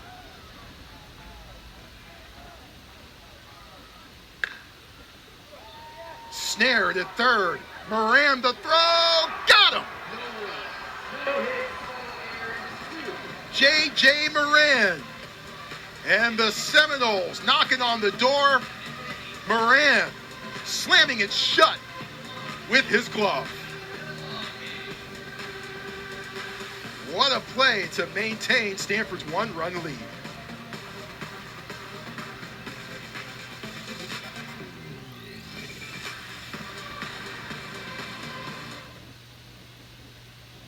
the fifth inning, was able to erase a 3-0 deficit. Brady Reynolds helping to get the party going. And then a big 2-run double by Luke Lavin, helping to bring home Charlie Bates and Brady Reynolds. Stanford not quite done yet, as Eric Gion with a 2-run single to put Stanford in the lead. And the Cardinal are still there, mostly due to pitching and defense.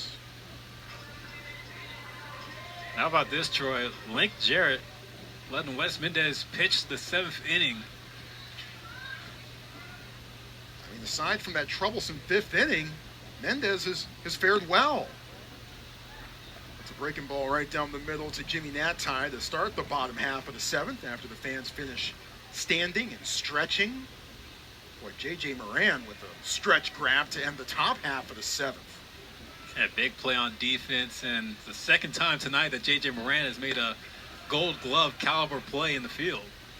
One in each direction, diving to his left, and then to end the first inning, ranging to his right and snaring one right at the back of the Florida State dugout. Natai walked and scored in the 5th. He's ahead in the count 2-1 right now. Mendez 6+, 4 hits, 4 runs, all earned, 2 walks and 5 strikeouts. And there is one inning in particular that really stands out in that pitch by inning graphic, that 5th, in which he needed 32 to get through it. Another look at it. And the outings that Mendez have had this year, the most runs that he's given up came in on March 20th against North Carolina State, after he went 5 in the 3rd, but gave up 5 runs to the Wolfpack, 4 of them earned. Mendez issues the leadoff walk.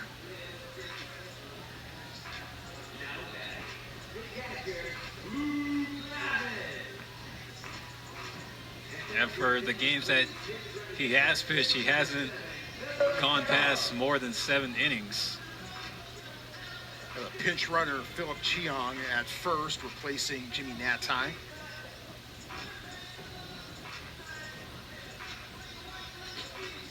Cheong checking the waistband. He's ready to go. However, Florida State is not, as Hunter Carnes is making a slow walk from behind the dish and out to the mound. There is action in the Florida State bullpen, where a right-hander was warming up. Game 1 of this series, and it's been a well-played game. If you like pitching and defense, with the occasional big hit along the way, you've come to the right place. As you see Chris Kinnear warming up for the Seminoles. Will he get the look here? He just might.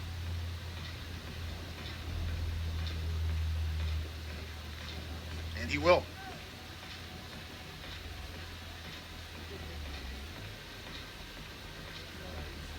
So Mendez goes 6+ here tonight. And overall flashed some impressive stuff. But that pesky and meddlesome 5th inning in which the Cardinal were able to string together some at-bats, as of right now, that's the difference. Here comes Chris Kinnear. We'll tell you more about him in just a second. Stanford ahead by 1 with the leadoff man aboard.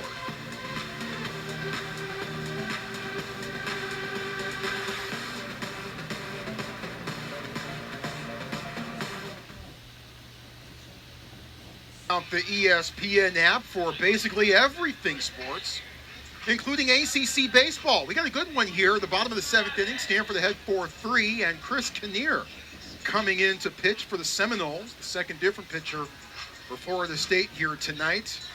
Kinnear, a junior from Jensen Beach, Florida, a transfer from Indian River State College, making his second appearance of the week. As he threw just a third of an inning on Tuesday at North Florida and got the save. Kinnear with saves in back-to-back appearances, entering this appearance. Lavin pulls back the bunt. The pitch goes over anyway. Oh, Florida State now, it's a change of the gears on the mound after Wes Mendez, who put together a solid outing. You can't really deny anything wrong that he did, but just had that one bad inning. Yep. And there's contact with the bunt. Lavin sprinting, and he's safe. Lavin just did not stop. And Carter McCulley did, in that moment of hesitation, cost the Noles. Luke Lavin, he was jetting out the box there. Might have just been a miscommunication. You can see on the play, first baseman Eli Putnam came in for it, but like McCulley was right there waiting for the toss, but Putnam just got to him too late. Yeah, that was actually Putnam who hesitated with the toss just for that brief moment. So now there are 2 on and nobody out. And Luke Lavin with an infield single to go with his 2-run double. Back to the top of the order we go. Court McDonald 0 for 3. He lays down the bunt. Fisher charges, throws to third, safe.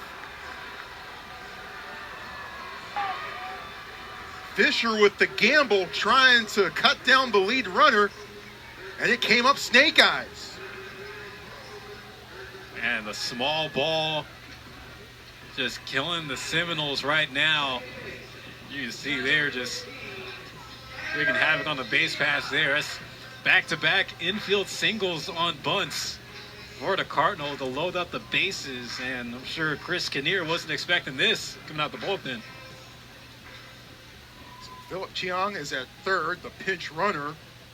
Luke Lavin at second, Court McDonald at first, and Eric Gian at the plate.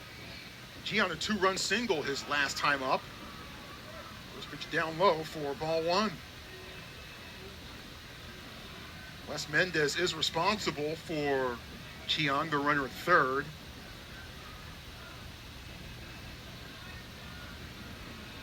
A 1-0. Just off the top of the netting. 1 ball, 1 strike.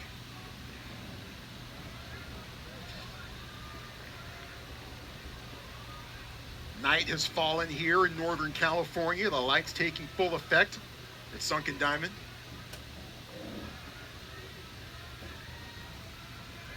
A 1-1. 1 ball, 2 strikes. I mean, Gian got fooled a little bit on the breaking ball out of the hands from Kinnear.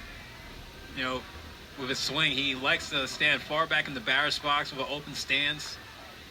And he tends to have a bit of an uppercut swing, but the bat speed is insane. Goes around. Big strikeout for Chris Kinnear. I think Chris Kinnear was just saying, oh, I can't get him with the ball in play. I'm just going to get him at the plate. And able to battle back, striking out Gian. And you never like to see that as a coach, seeing a player strike out with the bases loaded, especially in a 1-run ball game. So a big out, but the work not done yet. Bases are still loaded. And Rintaro Sasaki, who has homered in 3 straight games entering tonight, is at the plate. Bit of a tougher time for Rintaro so far tonight, as he's 0 for 3 with a couple strikeouts and a pop out.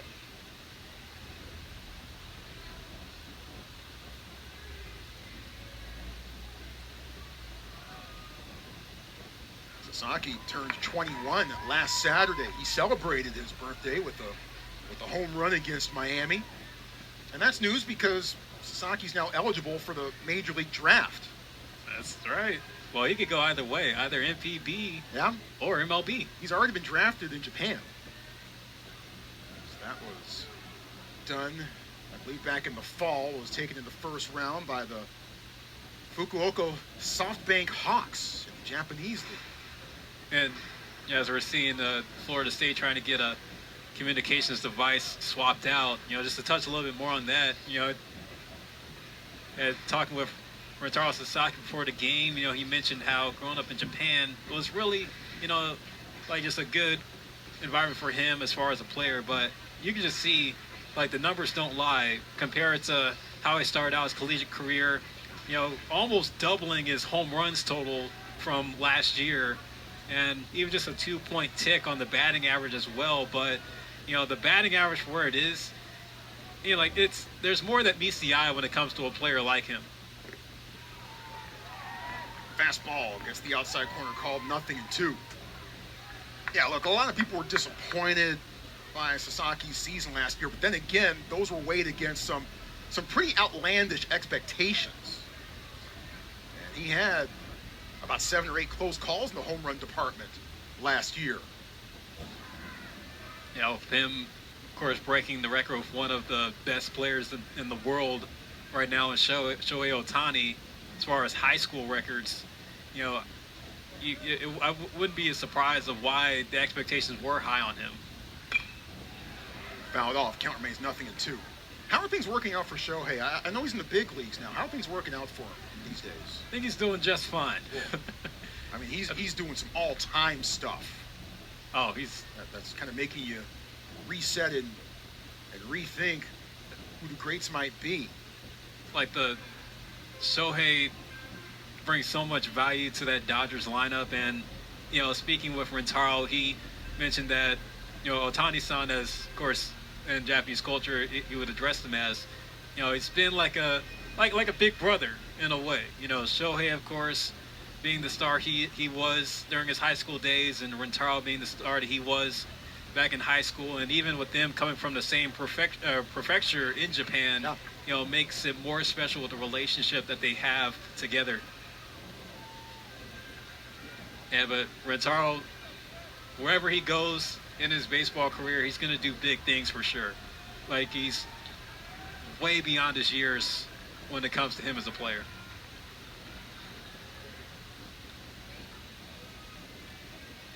Bases loaded, 1 out. And we will have to wait the 0-2 pitch. There's been a documentary film crew, by the way, following Sasaki around. He actually came to campus in March of 2024 when spring quarter began that year. He did not play in that season, just to get acclimated to Stanford. Obviously, it's a major adjustment coming from Japan over here to the States. It's unprecedented, really, to come from Japan to the States to play college ball. But it became a part of the team immediately, even though he wasn't playing in 2024, and has really entrenched himself as one of the key contributors here as a player.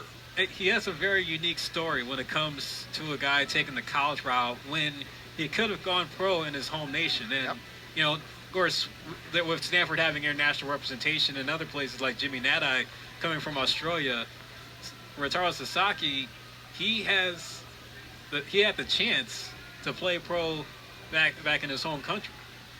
Like, not too many players could say that. And this one is a fly ball to right, but landing well, foul.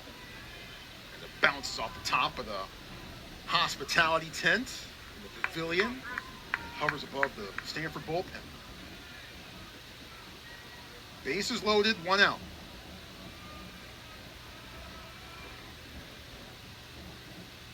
The 0-2. Thinks about it, doesn't pull the trigger. 1-2. Now, Sasaki's drawn a lot of walks this year, leading the team with 33 walks, as well as also home runs, at top 5 in the ACC, but his presence at the plate, his poise, is one of none. Had a beat on that one, just fouled it back. Philip Chiang, the pinch running at third, replacing Jimmy Natai. Got a leadoff walk. Luke Lavin at second, and Court McDonald at first. Both of those guys dropped down bunt singles.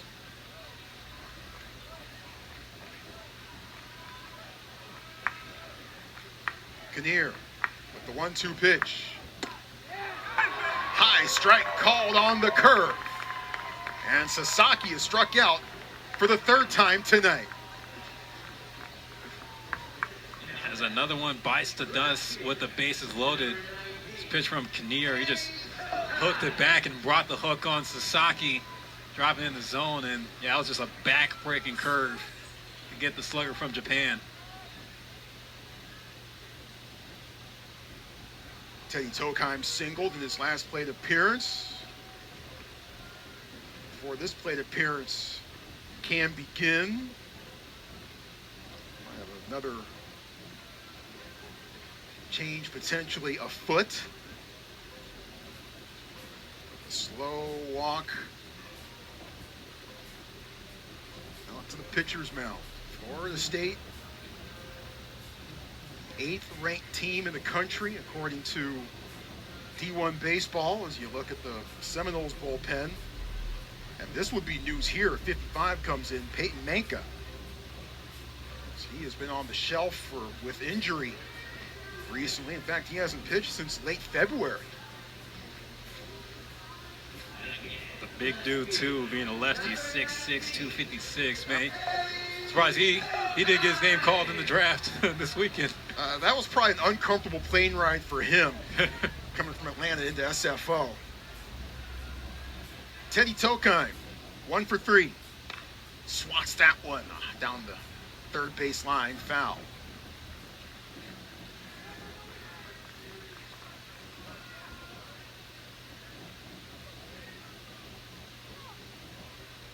Well, if Manka did play football, and Troy, you know football, like what position do you think he would be? Tight end in this day and age. No balls and 1 strike. Big swing and a miss. Tokheim chases. And Kinnear winning the battle, 0-2. Some wipeout stuff there by Kinnear. This is going to hurt Stanford if they can't get anything out with the bases loaded. You don't want to have a guy come in and strike out the side. Fly ball, playable. Putnam in foul ground. And he makes the catch to retire the side. Bases loaded and nobody out for Stanford. And nobody scores. Put a pin in that sequence as Stanford is clinging to a 4-3 lead after 7.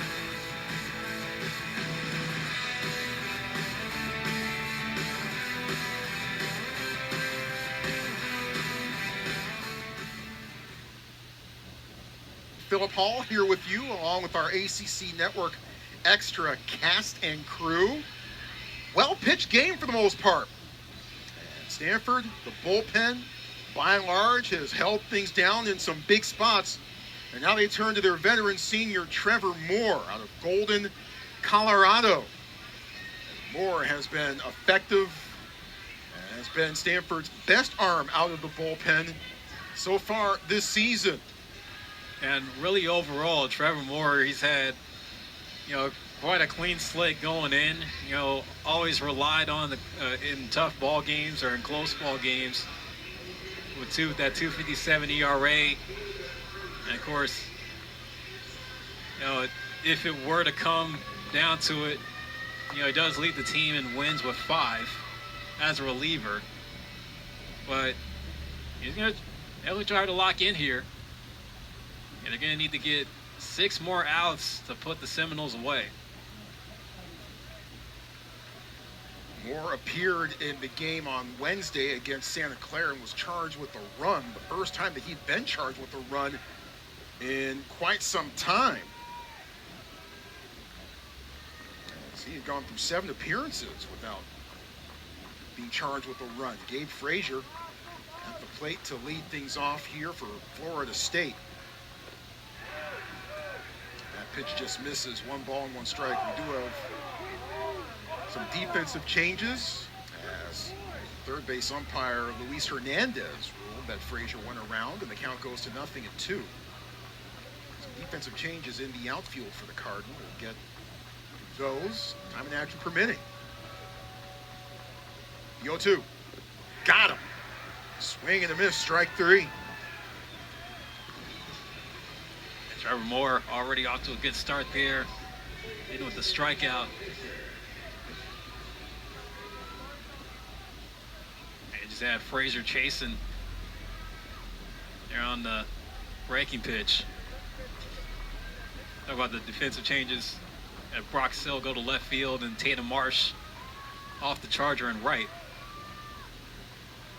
And Marsh will bat in Teddy Tokheim's spot in the Cardinal order. Fastball up high from Moore to Cal Fisher. Fisher with the sac bunt in the 6th. But nothing came of that. Back-to-back innings, Florida State had 2nd and 3rd with 1 out and scored. Didn't score either time.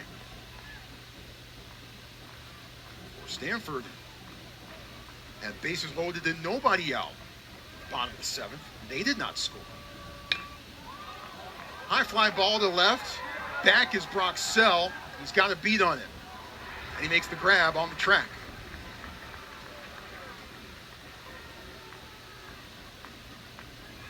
At night here at Sunken Diamond, the air can tend to thicken up a little bit, especially when you get the marine layer coming in from the Pacific Ocean, which is probably about maybe 15 miles or so from where we are as the crow flies. So that can kind of thicken the air a little bit. And some players call it the force field for night games here at Sunken Diamond. And Cal Fisher may have just been a victim of that force field. Eli Putnam singled and scored in the 3rd. Was hit by a pitch in the 4th. Fastball doesn't miss by much. 1 ball, no strikes. Yeah, I think after that fly ball too, Brock Sells going to play close to the warning track there.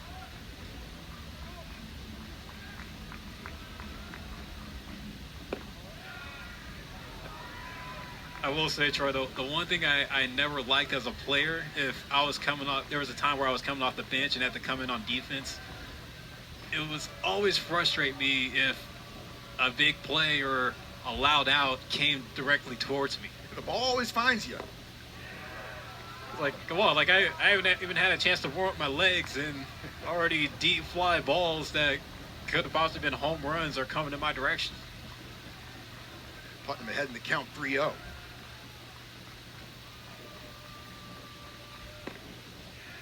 That one goes over for a called strike 1.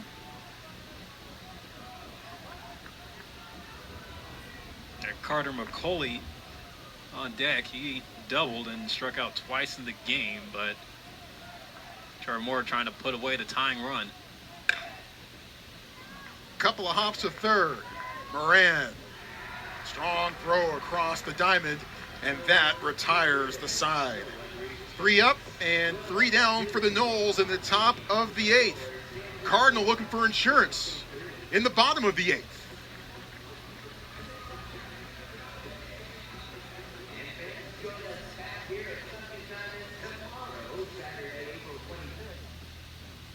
Friends at D1 Baseball have these guys as the top 16 teams. You see Florida State as a 9 seed, Georgia Tech as a 2 seed. Now, obviously, we're still now less than a month away from postseason really beginning, with conference tournaments beginning on or around May 19th.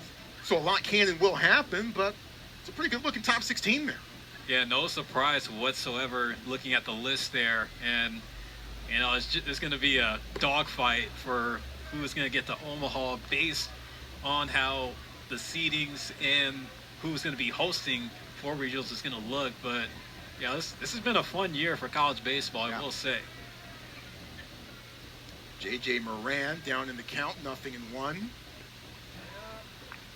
now he's down in the count, 0-2. Chris Kinnear on the mound for the Seminoles. Wes Mendez, 6+, 4 hits, 4 runs, all earned, 3 walks, and 5 strikeouts. Thinks about it, doesn't go for it, 1 ball and 2 strikes. Of note, elsewhere around the ACC, the 2 teams that Florida State was looking up at in the standings, North Carolina lost to Duke today, 3-1. This one's hit high and deep to left, but Chase Williams has a beat on it, and he makes the catch in left for the first out. But you talk about North Carolina and Duke, of course. Many college sports fans, you know, it's a big rivalry for basketball, but, you know, Duke baseball, they've turned it around these last few years. They may not be having the season that they were hoping for, but, you know, they've been trying to punch up with the rest of the ACC lately. And so Duke gets a big win over North Carolina today. Georgia Tech, the leader in the ACC, had to come back to beat Wake Forest. That was a 6-5 final.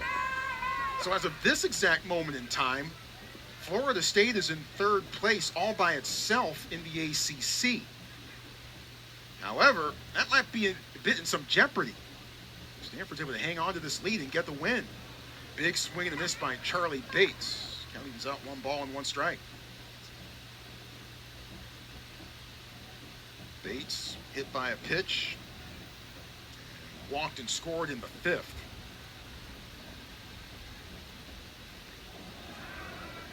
Now, just to continue to go around, there was another upset win tonight with Notre Dame just routing against Boston College, who were 22 in the nation, being 12-2. Could be a string of some upset wins across the ACC. High fly ball. This will stay in the park as well. With Dow making the grab in center.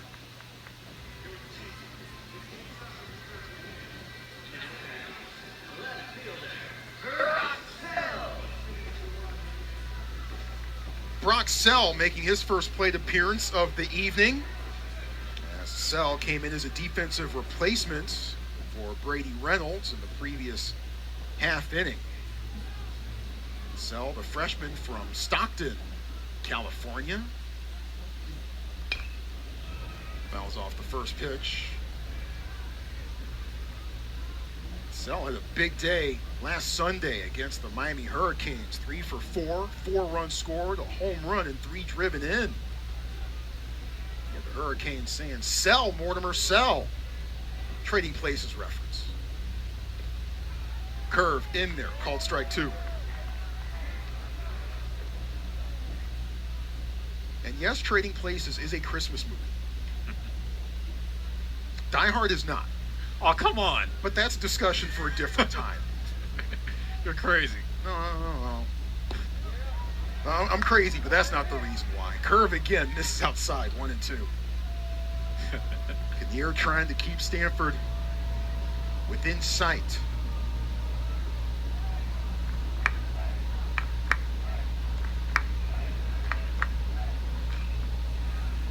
Off the fist, bounces to the Stanford dugout. Count stays at 1 and 2. Sell, one of a couple of freshmen named Brock, who have been contributors for the Cardinal this year. The other is Brock Kettleson, freshman from Scotts Valley, California, about 45 minutes south of here. 2 and 2. And, thinking about who's on the outside looking in the ACC right now, NC State listed as the last 4 in, or even Clemson kind of holding on by a thread. They're going to have to scrape up some wins to try to stay in the picture. Stanford, of course, had an 18-19 record as of right now, and at this point, they would need to win the whole thing in Charlotte in order to make the NCAAs. And Cardinal are in danger of missing the NCAAs for 3 consecutive seasons for the first time since 1980. And this after Stanford had gone to Omaha in 3 straight seasons. Them being in the ACC now has brought growing pains, but it's just a reminder of being like, hey, this is new territory, much tougher conference. We need to get more weight on the bar. Big swing and a miss, strike 3. Side retired. 8 innings in. It comes down to the 9th inning with the 9-1-2 batters due up for the Noles. Chris Kinnear does his part. Now Florida State will pick up the bats in the 9th.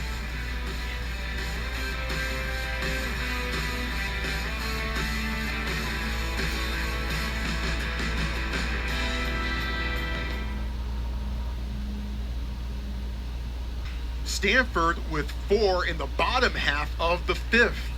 All the scoring done in those respective frames. Both teams have had chances to break free. Right now, it's a 1-run game heading to the top of the 9th inning. Trevor Moore on the mound, a pinch hitter, placing Carter McCulley as Kelvin Paulino Jr., freshman from Thomasville, North Carolina.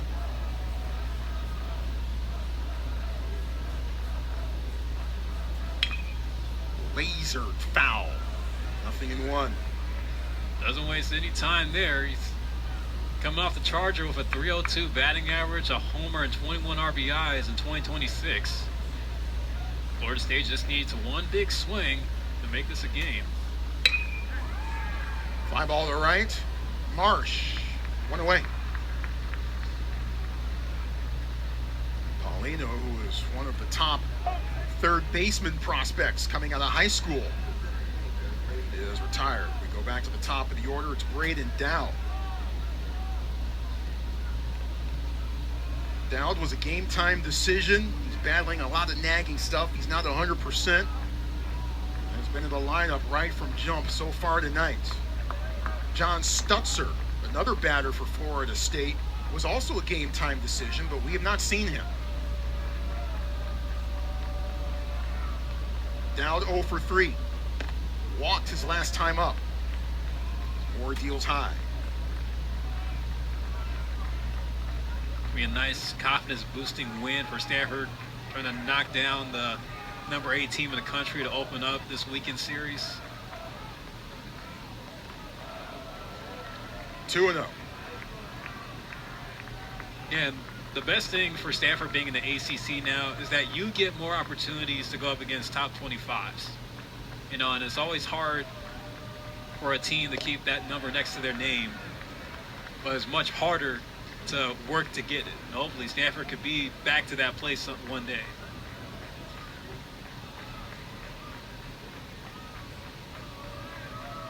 Two and one. Now 2-2. Dowd.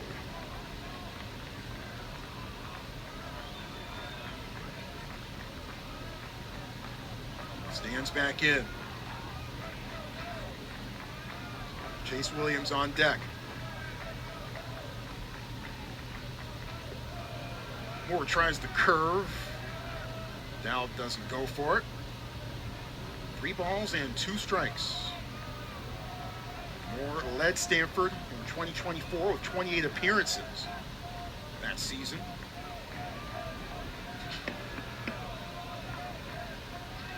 The 3-2 pitch. Popped up, playable. Moran. 2 gone.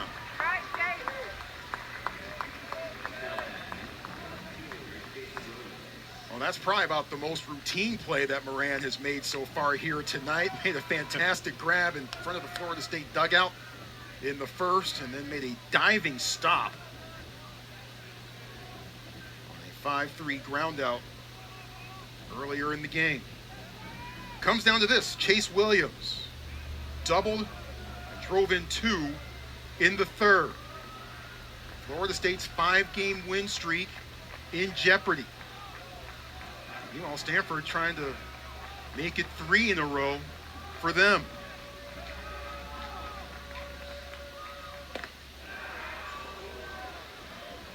Inside, ball 1. Williams sort of reach, it would at least give the Seminole speed on the base pass, with him being the tying run. Big cut. 1-1.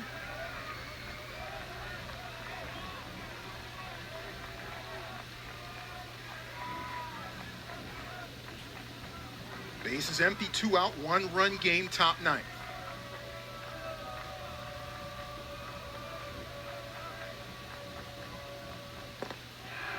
Knowles down to their last strike.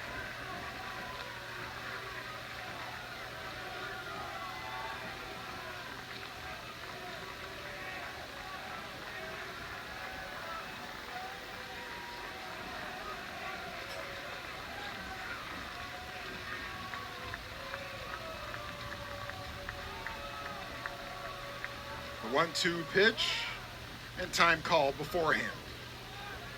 Called by Florida State.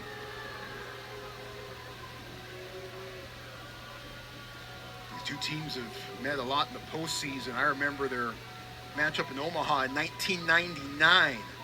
Knowles won that one 14-11 in 13 innings. Carl Jernigan's home run sent Florida State to the College World Series championship game as a result. Stanford starting pitcher Jason Young threw 167 pitches that day. They don't play ball like that anymore. Sure don't. Although Quinn Matthews threw 156 a couple of years ago. 1 ball, 2 strikes. Just fouled off. Williams needs to reset a moment as he fouled that one off his foot. Yeah, took one there. But, man, 166 pitches. I mean, I feel like if you get to 100, that's criminal. And I remember after Quinn Matthews threw that 156 pitches in the Super Regional a couple of years ago, it caused a national conversation. It made Pardon the Interruption the next day. Oh. Wilbon and Kornheiser were breaking it down like they've been talking Stanford baseball their whole lives.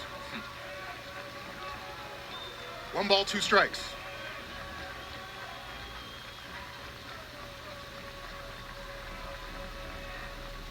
The pitch. Try the nasty curve, but misses inside. 2-2.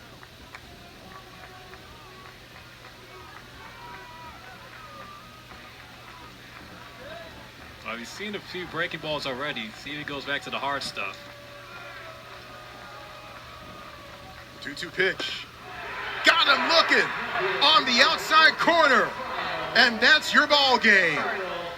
The Stanford Cardinal spot the Seminoles 3 in the top of the 3rd, then strike back for 4 in the bottom of the 5th. And that is the deciding sequence as the Cardinal get terrific pitching from their bullpen down the stretch and fantastic defense from J.J. Moran at the hot corner, and they strike first here in this series. The final score, Stanford 4, number 8, Florida State 3. Hey, just talk about what Stanford had to do to get this win, to throw the first blow on number 8, Florida State, and they did it with precise pitching from the mound mainly, and it came off the support of just the one big inning that Stanford was able to put together. That 5th inning kind of helped with the confidence boost for the bullpen the rest of the way, and you just think of David Esker calling on 5 arms to the rubber, and they were all able to contribute, especially when you had Cohen Gomez, Mike Erspamer, and Trevor Moore to close out the final 4 innings scoreless, keeping the Seminoles off the board. Solid production on the side of the Cardinal. Andrew Shaw got the start through 2 scoreless innings to begin. Parker Warner got touched up for those 3 runs in the 3rd inning, but responded and rebounded and really didn't give Florida State that much the rest of the way throughout the rest of his tenure. And the Seminoles are going to be looking back at the 6th and the 7th innings in particular, in which they had 2nd and 3rd and 1 out in both of those frames and did not score either time. And that's why Stanford is able to hang on and get the 4-3 win. Stanford pitchers putting in work, and we are joined by the man who closed it out and got his 3rd save of the season, Trevor Moore, the senior from Golden, Colorado. Trevor, some close calls, some close shaves there. Seminoles had chances, but you and the rest of the bullpen really handled your business. What did it take for you and the pitching staff to get this win here for Stanford tonight? Yes, sir. Just keeping the momentum going. We've pitched a lot of good games in a row here, and you know, Coco came in and the rest of the relievers, and we did a really nice job tonight. So, yeah, no, I gotta give it to the momentum and the work we've put in the last few weeks. Yeah, Trevor, with you getting that 6-out save, of course, this is save number 3 for you on the season. You know, just what has it been like just to be able to lock in, just knowing that for Coach Esker to call on you to close out games and even to come in and tie ball games like this one tonight, you know, how does it feel and what is the mentality that you bring out in situations like this one? Yeah, you know, the mentality is the same. You get a little bit of, I don't know, I guess you learn how to be calm out there. A lot of us have had a lot of innings, especially some of the seniors and a lot of the younger guys have come out of the pen quite often. And so, yeah, the mentality is the same. Just go out there, collect outs, and be there for your guys. And one more for you, Trevor. You know, going into tomorrow, You guys already getting the first blow on the number 8 team in the nation. Like, how are you guys going to come ready, just knowing you got to do the same things, and you're hoping for a much different game when it comes to the pitching side as well as also for the bats to come alive? Of course. You know, we're going to prepare the same way going forward and hope to keep rolling. Trevor, thanks a bunch. Appreciate the time. You were one of 5 pitchers to help Stanford get it done here tonight and get a big win to start this series over the Seminoles. Congratulations. Thank you. Huge team win. Thank you, guys. Trevor Moore telling us all about it. Stanford takes round 1 over the Florida State Seminoles. Rest of the upcoming schedule, I should say, for the Seminoles for the next few games is they'll close things out here with the final 2, both tomorrow and on Sunday. Then they're back at home as they'll face USF for a midweek tilt. And then the Pitt Panthers will come to Tallahassee next weekend. Up next for Stanford, the final 2 here of this series against the Florida State Seminoles. And then they'll host the UC Davis Aggies here midweek. Then they'll hop on the plane and head out to South Bend to try to take on the Notre Dame Fighting Irish. But tonight, Stanford takes care of business. 4 runs to overtake the Florida State Seminoles in the 4th inning. Luke Lavin with the 2-run double, and then Eric Gion with the 2-run single. Those were the 2 scoring hits for Stanford. And thanks to the pitching and to the defense, it all stood up. What will happen in round 2? Let's find out together. It'll be a 2 o'clock start here for us here on ACC Network Extra. We suggest that you join us. Round 1 was a beaut, especially for the Stanford Cardinal. A much-needed win for the Card here in front of their home crowd. Parker Warner gets the win. Wes Mendez saddled with the loss. On behalf of our ACC Network crew, my broadcast partner, Philip Hall, I'm Troy Clarity. Stay safe, stay healthy, stay sane, and accomplish greatness. Final score from the farm, Stanford 4, Florida State 3.